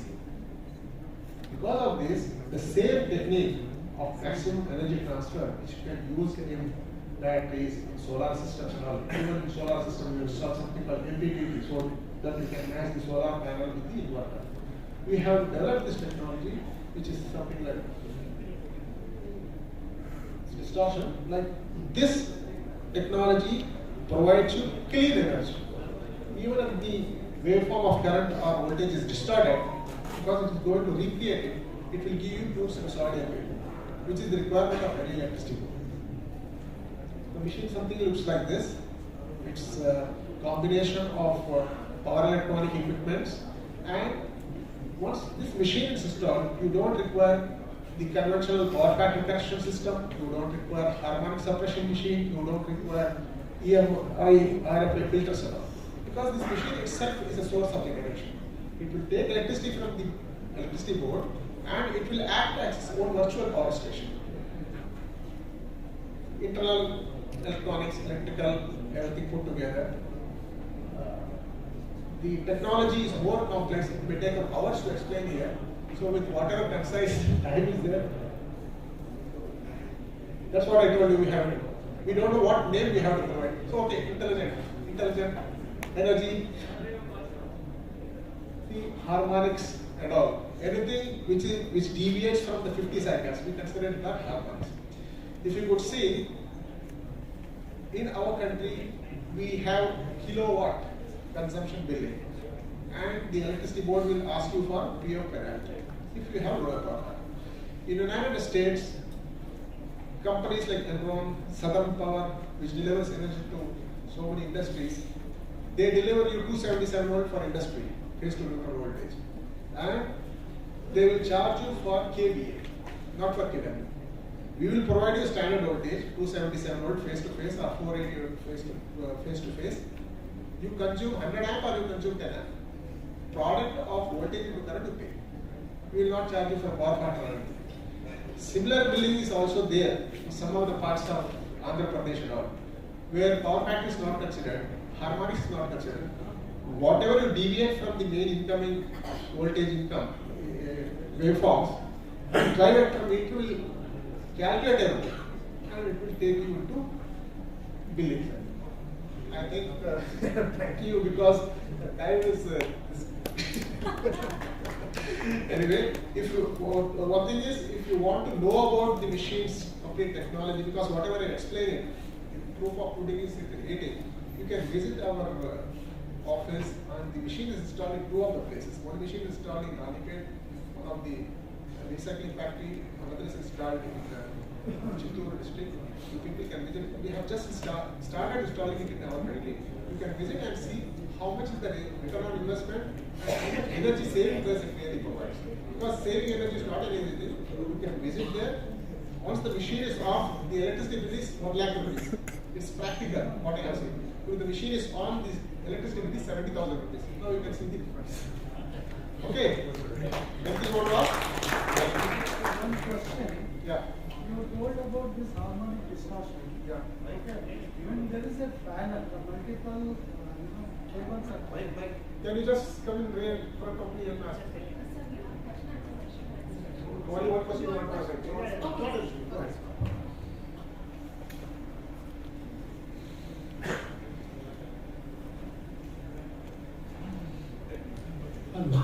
Hello. Yes. Yeah.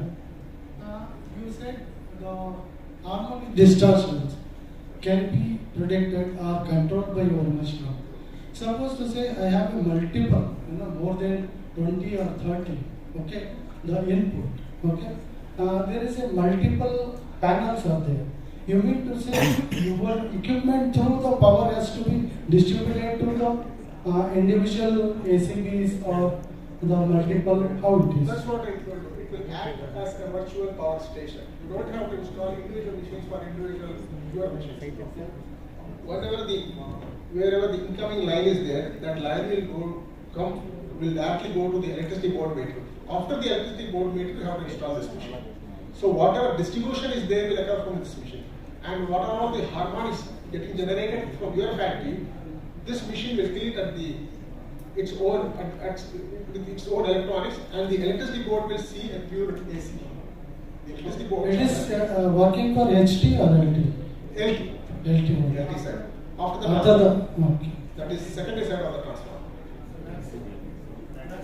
Till what capacity we can use? Capacity we can 2,500 amps or 400 amps. At present, we are capable of manufacturing this machine from 100 amperes to 800 amperes per phase.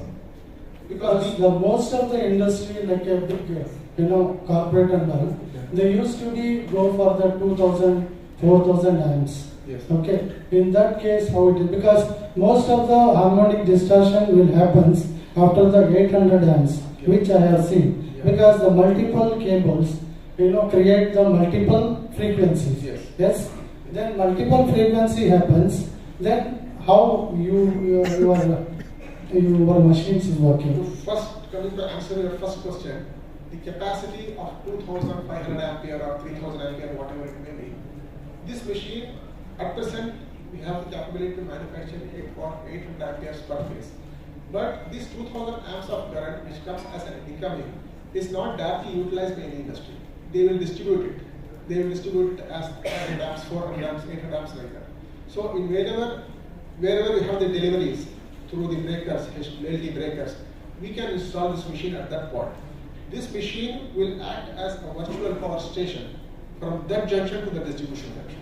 That is what multiple equipment has to be installed. Multiple based on the current ratings. That is what. Yeah. If it That is is 400 what. amps, single machine is sufficient.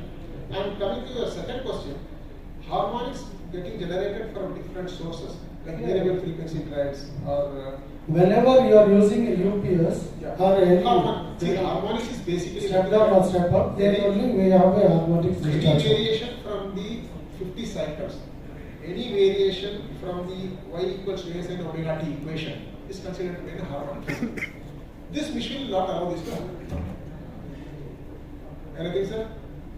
The cost wise, it's supposed to say, whenever the harmonic distortion happens, only 2.5 to 5% of the energy losses will come. So if I buy your equipment for 10 lakh rupees, for example, how many years this will, the capital I will achieve? That means your minus. ROI, you are asking about ROI. See, that's why I told you, this is not only a harmonics control machine. I am not talking about the harmonics, no. I am talking about the energy efficiency. Energy efficiency. Because the cost also matters in the corporate or whatever the industry. Yeah. The thing is, if you are running an industry with highly reactive type of components, like you have a lot of variable frequency drives, you have a lot of inductive loads, motors and all, which will exceed your demands, which will lower your power factor. Let us say for that, if you are paying some specific bill every month, once you install this machine, what are all those factors which are affecting your bill, which the electricity board takes into account? This machine will kill all those things. And whatever is left over, penalties, everything will be cleared by this machine. And finally, the electricity bill, because this machine will work in conjunction with the private meter, and it will make the private meter happy in such a way that whatever it needs, and the mathematical values what it will provide by providing pure form of electricity to the industry and also supporting the in simple words, a non-linear load will become a linear load with this machine. Any type of non-linear load will become linear with this machine. The electricity board will look at any industry as a resistive load rather than as an inductive or capacitive or not. So that's why I told you there are a lot of things related to this machine. We have been installing it for a very long period of time. You can visit our site. There itself you can see it operate the machine, how it works with the machine and without the machine. Because you have two modes there, one is bypass mode and one is the active mode. In the active mode, how the machine performs. Because ultimately, if you could see how it is going to save energy. Physics is a different thing. It can be, because my background is different, it's all quantum physics. If I start telling quantum physics, I don't think anybody will know. So, we have studied those things, we have deployed those things. In fact, the semiconductors required for this machinery, we have developed it because normal available electrical and electrical things cannot be utilized for such applications. For specific semiconductors which can operate at higher frequency and also high value of semiconductors. We have developed all these things and we have come up with this machine. We have proved it. Now we have given a name to it and it is already into the field. That's why we have brought it to the public so that how we can penetrate it into the market. This is what this is the present scenario. Thank you. Anywhere installed in Bangalore? Which one? Anywhere installed in Bangalore? We installed it long before in UL, Underwriters Laboratory. Where it will come? Marthali. Marthali. The American companies, UL and Underwriters Laboratory have installed it. And already, as I told you, foreign countries we have installed it. In our country, India, China, we have brought it. Ranipat you installed? Yeah, solvents, energy vapors. So anything related to commercial, one of my colleague is there, you can ask him. So that's what he was asking more directly. So related to commercials and installations and everything related to the machine, you can contact. You can give your contact number to the Dari, who is my colleague, and we will provide all the technical support later to this. Okay? Thank you for not taking your time. Thank you, Professor. A lot of bright students here, first bench students, I think, so here today. Okay, all right. So I'd like to welcome now Mr. Kalyani Sundaram, General Manager Operations of GSH on the stage, please. Please welcome, sir. Yes. So we had a wonderful presentation today. Thank you, Professor, for sharing a lot of insights. So we have Mr. Kalyani Sundaram, General Manager Operations of GSH, is now felicitating our Professor Mohammad Sirajuddin, Power Electronics.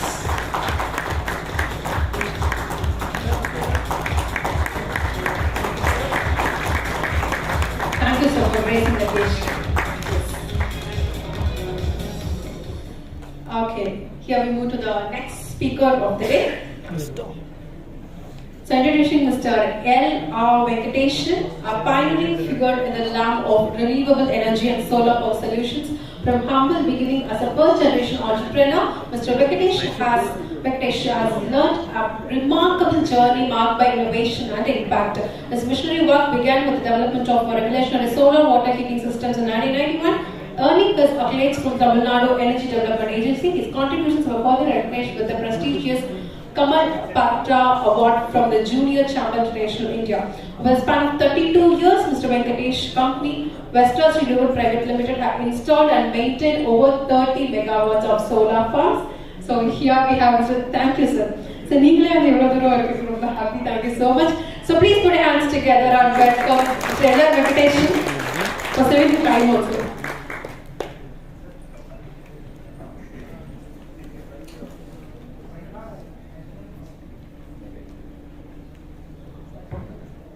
Thank you very much for your patient listening. Introduction round time. So we'll just speak about, we have seen a lot of projects, a lot of technologies and other things. I'm just touching only the commercials and the basics. Not much of technology into it because we are overloaded with technology. So solar, everybody was, we are familiar more with power plants, but we are into water heaters for a very long time. So water heater, we have different verticals. We can use it for hospitals extensively, hotels, education institutions and laundry applications. In industries, we find a lot of application in solar water heaters. For medium temperature requirement, up to 85 to 90 degrees, it can be generated to any volume you require, and it can be used. Where steam is consumed, in that area, it finds a lot of application. We have installed a lot of industries where the ROI will be less than 2 years. So coming to the other vertical is power, solar power water pumping systems. So normally it is practiced in agricultural areas where there is no power and people go for solar water pumping. But in industries, if you find you will find a lot of applications of water pumping which can be converted into solar. That is, it is directly solar panel with VFD straight into the motor. So whenever there is sunlight, it will be generation, and you can switch over to electrical in case if the solar is not available. It gives a lot of savings with the minimum investment, and ROI also will be very attractive here. Next come the power plants. So it is an off-grid system. In remote areas, wherever you require solar power, electricity, it can be generated through solar power. Here is a petrol bunk which is running without a generator and an EV supply. So this is possible. It is practically possible everywhere. So you can have fuel filling stations. This in future it will be electric vehicle charging stations. What is Solar energy directly into it. minimum kVA? Minimum kVA, one dispenser is there, it can be run with a 4 kilowatt solar system. So number of dispenser, if it is increased, we can go for more also. So then comes the hybrid model where you have a combination of both electricity and this is a hotel in Coimbatore where they could not get the regular electric supply. They are under the temporary tariff which is around 15 rupees per unit with a higher demand charges. So they were finding it very difficult to run the hotel because it cannot match, it is almost more than the generator cost when you use the temporary power supply. So they had installed solar panel with a battery backup of 50 kilowatt costing around 65 lakhs. It is a 26-room hotel running with solar energy. Almost if 20 room occupancy is there, it is manageable. If 26 rooms are occupied, around 3 o'clock they have to convert into generator, which is also automated. Around 3:15 in the morning it gets converted into, when it is full occupancy, otherwise it is managing. Almost for 1.5 years they are managing with that, with the battery backup. And here we have used only the VRLA batteries, but now we have lithium ion batteries with 10-year warranty available, and it can be done, and it is quite attractive, and people are switching over to standalone systems. So then comes the on-grid system, which finds application in showrooms, corporate offices, wherever you require you can do it, and it is also installed in a factory where the ROI will be less than 4 years. So it is a college where they are using it for the solar requirement in the daytime. This is a Chamber of Commerce building in Coimbatore powered with solar energy. This is a sweet manufacturing factory, Stream Vita in Chennai, which is powered with solar energy for the daytime requirement. Here the interesting thing is they shifted their lunch time was between 1 to 2. So what they made it is, after solar installation, this 1 to 2 generation is getting wasted. So what they did is they made it two parts. One is 12:30 to 1:30, the other is 1:30 to 2:30, so that they are effectively using it. And water pumping, everything is shifted to in the afternoon time instead of morning hours, so that it can be useful. The solar energy is fully placed. This is a manufacturing unit in Coimbatore, which is using solar energy for 75 kilowatt requirement on a rooftop. This is a hatchery which is using 110 kilowatt for the rooftop.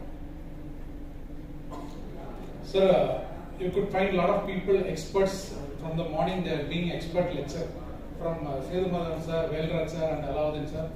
All are people who have been practicing solar energy. Then they came to preaching it. So they have been expert preachers when they practice it. Likewise, this is an opportunity for you all to practice. It's a domestic solar system with net metering application. There you generate electricity in the day and export it to EV, and you adjust it in your bill in the nighttime usage. So automatically it's something like bartering with EP department. So whatever you generate, it is converted into money. So your ROI will be very attractive here, because net metering facility enables for your nighttime meter, and your home bill can be made zero.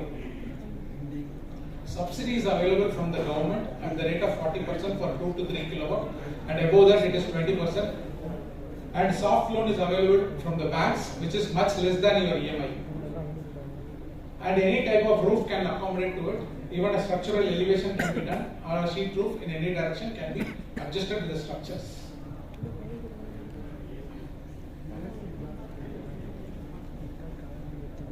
Apartment also, common amenities can be converted with solar power, which is also coming under net metering with subsidy. So the ROI is very attractive. It's a hospital in Madurai using solar power. Say for all, we accept only with the data except for God.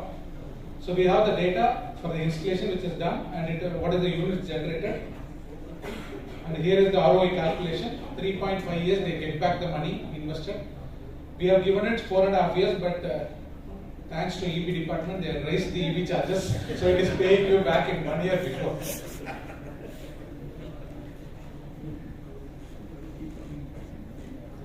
For the HT consumers, you can go for a rooftop system for your requirement. Else you can go for a ground mounted for 24 hours adjustment. Sorry, 20 hours adjustment, because peak hour is not accommodated. So night slot also can be. We are doing this megawatt project also for the requirement.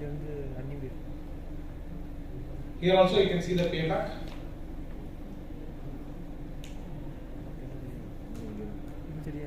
It has already saved 3 crores for an investment of 10 crores in 2022. So 5 years is the ROI. I have not taken depreciation into consideration. Only the generation. It is for a capital usage. So this is our farm in Dharapur where it is supplying to industry. So it is split into different users and it will put into use. To conclude, solar water heater pays back in 2 years' time. Wherever it is possible, you can do it. And solar power plant pays in. For home, it pays in 3.25 years. Rooftop, it is 4 to 5 years. And farms are attractive business model for investors under third-party model also. So solar energy systems are sustainable energy solutions in both is economics as well as environment. So we request you to practice and preach. A short glimpse about VSAT. It is a company which started in 1991 as a partnership firm and then into a private limited company. We are approved vendors, and the good thing to tell is we have more than 20,000 happy customers who are saving energy and protecting the environment. Thank you. Thank you for the time. Sure, thank you so much, Mr. L. Venkateshan sir, Managing Director of VSAT in Coimbatore. So definitely your data speaks. Yes, because you believe in God or the data. Okay. So now I'd like to welcome Mrs. Mumtaj, HR of GSH, to please step up on stage. Would like to take the privilege in honoring Mr. L. Venkatesh, Managing Director of VSAT Renewables, all the way from Coimbatore. Thank you for being with us today, sir. Giving us insights about solar power. Yes. Please give a very, very big round of applause.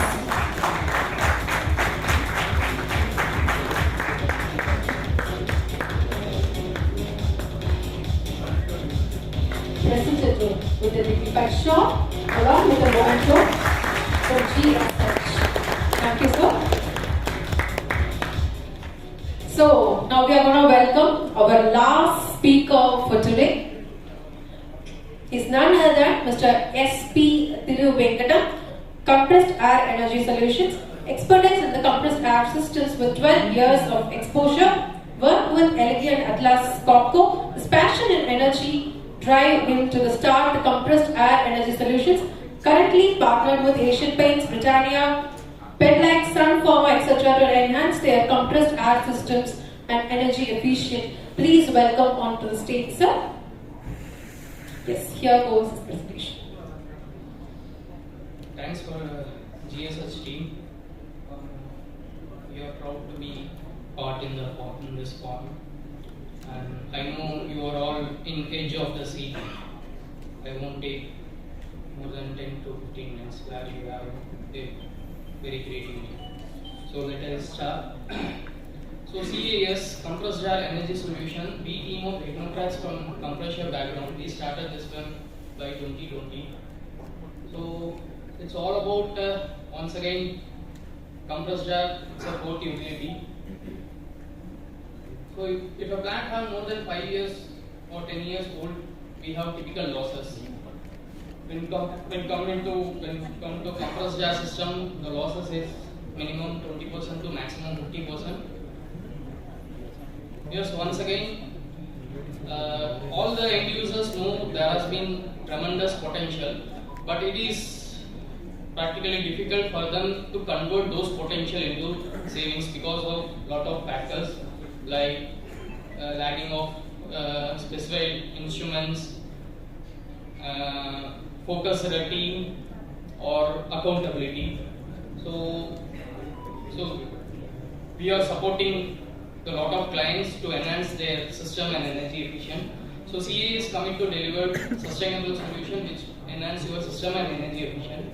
So yes, within a short span of time, we associated with some Fortune companies because of result-oriented projects. This is the way of methodology. Yes, where we support the clients right from initial baseline audits, performance validation, and of course leads plays a major potential. And on a sustainable savings, yes, we do AMCs also and trainings to enhance the customer's knowledge. Just I will give in a nutshell what is the overall potential of a air system, compressed air system. So in generation, yes, we have the pressure optimization, flow optimization, and compressor is best in generating heat rather than generating air. So one of the biggest opportunity in the heat recovery. And at the generation, once again, it's all related to energy efficient project, from a typical screw to screw VSD or 10 years old to new specific power consumption compressors like that. So where we have 10 to 20% of potential, then it comes to purification. Purification is nothing but of your dryers and downstream filters. So that makes the system better quality of air. So where we have a typical pressure drop across the filters and downstream dryers also. When it comes to desiccant dryers, where you have a lot of purge losses, once again we need to address those areas. Distribution is nothing but of your main headers and subheaders, which will cater near about hardly 5 to 10%, which is the least potential. Once again, it is on case to case basis. Demand side is nothing but of where your shop floor and process area. So all the major potential like leaks, misuse, artificial demand or process optimization, technology upgradation, all those things comes into the demand side. Because the utility guy have the hold till the distribution side, but when it comes to the production or process area, then the production people will have very good hold. Once again, it is like whatever the requirement, they just give it on blindly. So one of the case studies where you can see how the flow and the pressure optimization which impact on the overall energy. So a compressor with without having proper optimization on the pressure, which will impact on load and unload. Okay, so that impact on your unload power, wastage of unload power. If you see in the slide, the red slide will show you the hunting of whatever your pressure up and down, 7 to 7.8, 7 to 7.8. Okay, when we have a proper control system with proper feedback with the help of VSD, yes, we can able to optimize your system pressure without any difficulty. Once again, it's related to pressure optimization. What I can say, if you look intensively when you at the plant where your major load is related to less than 5.5 bar only, okay, except some cases. This is one of the case study where we have seen their operating pressure at 7 bar, but hardly 20% of the overall plant consumption required more than 6 bar. All other areas required more near about less than 5 bar, 5.5 bar only. So where we can able to try to segregate this system with low pressure and medium pressure, which will impact on the overall specific power consumption. So yes, the least consideration on the drain walls. So the drain walls plays a major role on the quality of air, because once again when you the moisture in the compressed air will kill your pneumatics. So yes, we need to enhance our system and air quality. So with the help of energy efficient drain walls, yes, we can able to come up with some long term of what I can say drain walls, because when you go with L1 typical timer based drain, yes, every 6 months or 5 months you need to replace the drain walls. In place of that, we can have an energy efficient drain walls. So one of the low hanging fruits is leakage management project. So everyone have a typical mindset that yes, I agree, yes, there has been 30% leaks or 40% leaks.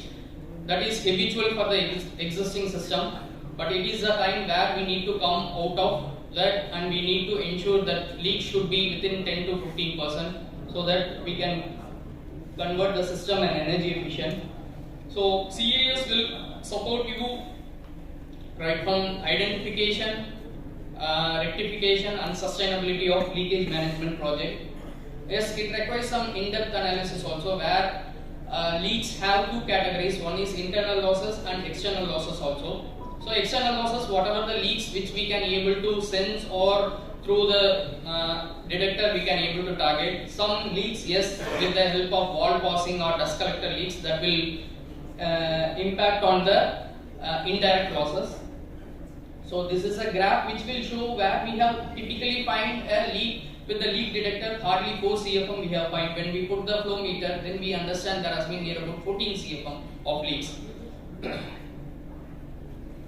So flow sensors also plays a major role in the leak detection activity, because once again with the help of the external leak detector, it is difficult to cover all the leaks. So when we put the flow sensors at different departments, when we have some plant shutdown time, we can able to understand the overall idle losses of the plant. So this will show a overall some case study how we have segregated the leagues with different departments and arriving the bill of what I can say quotation. It is mandatory to take the project for the next level. Department-wise league rectification from where to where we have achieved the goals. So this is one of the case study or one of the deliverables which we done with one of the Fortune 500 company. So you can see a clear-cut picture regarding your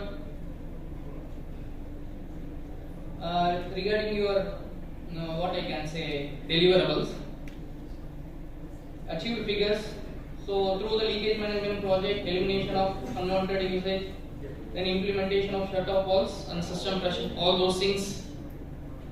Energy efficient nozzles, once again, where 20 to 30% of automobile industries have the blowing applications, and we partnered with the CS Instruments Germany related to the smart factory. So flow sensors for main headers and sub headers. Yes, we have leak detectors with the software also, dew point sensors, and connected to the system. So some of the case studies, how the flow analysis will help you to understand the losses, pressure drop analysis in a dust collector system. Yes, thanks a lot. Thanks for the time. Thank you so much, Mr. S.P. Thiruvenkatam from the Star Energy Solutions. So please, I'd like to hold you a few minutes also of the stage. Not few minutes, few seconds. Okay, so please welcome Mr. Sriram, yes, Manager of Procurement of GSH. Please welcome on stage, sir. I request Mr. Sriram to felicitate Mr. S.P. Thiruvenkatam, Corporate Air Energy Solutions. He's been honored with a shawl.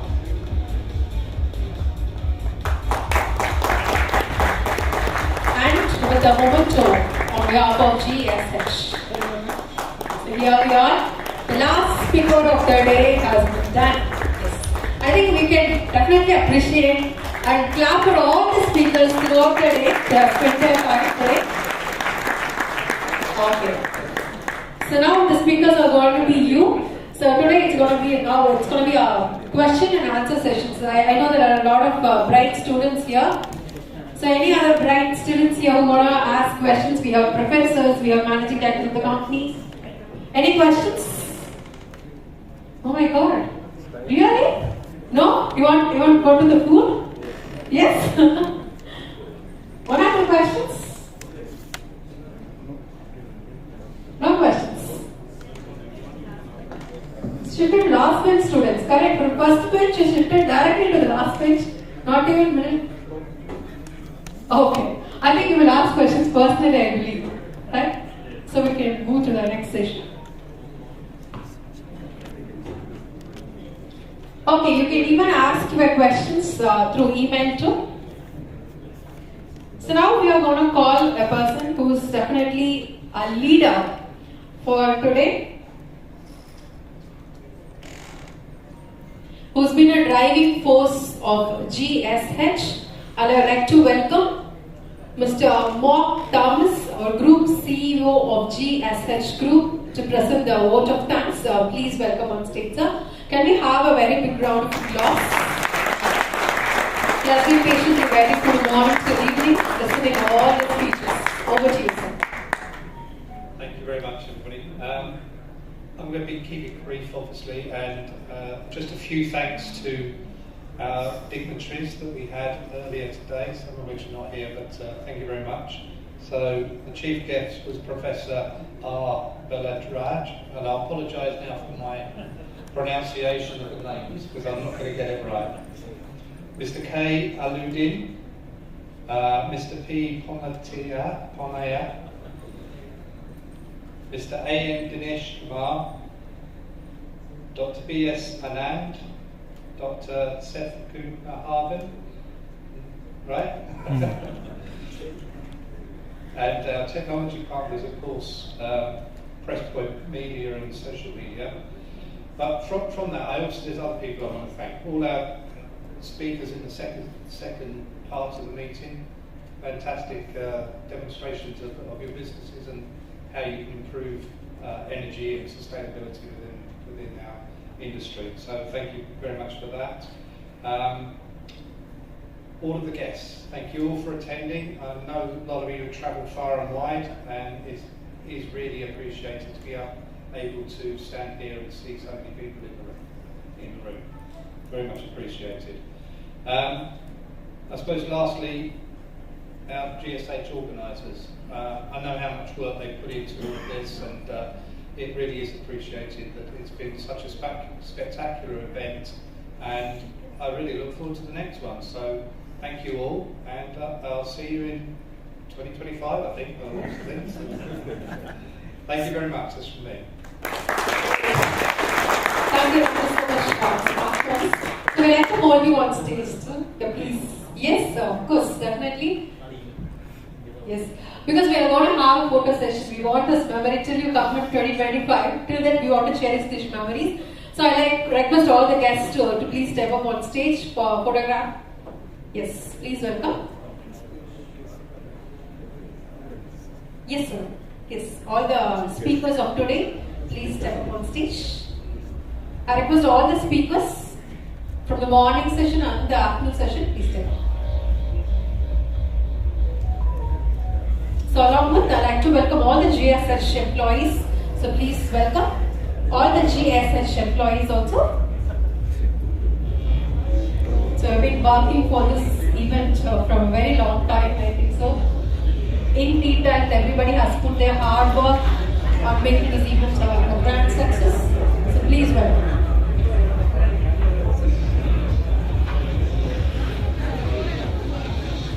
I think some of them can occupy over here also. Can come up. Oh yes.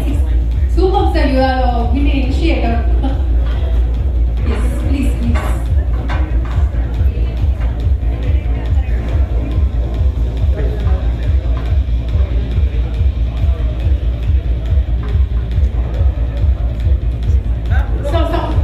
So we can shift there also. பின்னாடி போயிடு ஏன் நீங்கள் உள்ள வரீங்களா நீங்கள் வளர்த்தீங்க சரிம்மா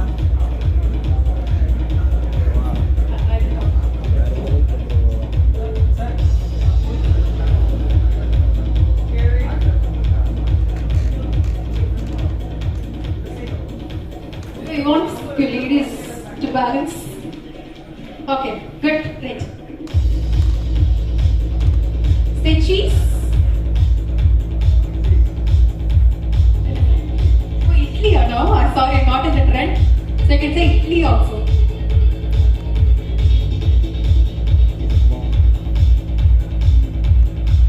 Okay, no, not enough. Please give them some pose, like a thumbs up, it will be great. Can you give a thumbs up, everybody? No, sir, photographs. He wants to cover everybody, so yeah. Okay. Sir, keep listening. Come on. Yeah. Thumbs up, guys.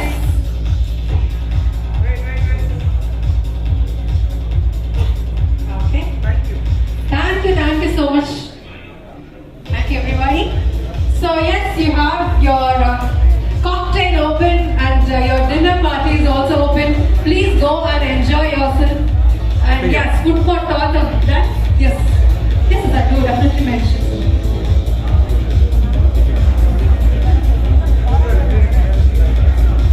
Okay, and we have stalls. I want everybody to visit the stalls, at least collect the brochures from there because they have spent their time and energy to put up the stall over here.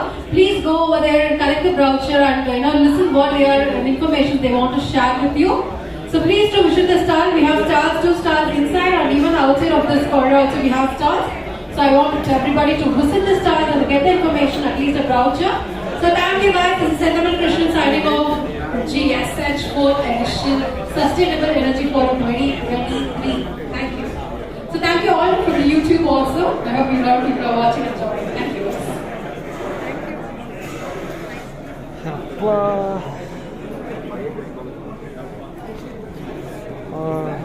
ஏசியை போட்டு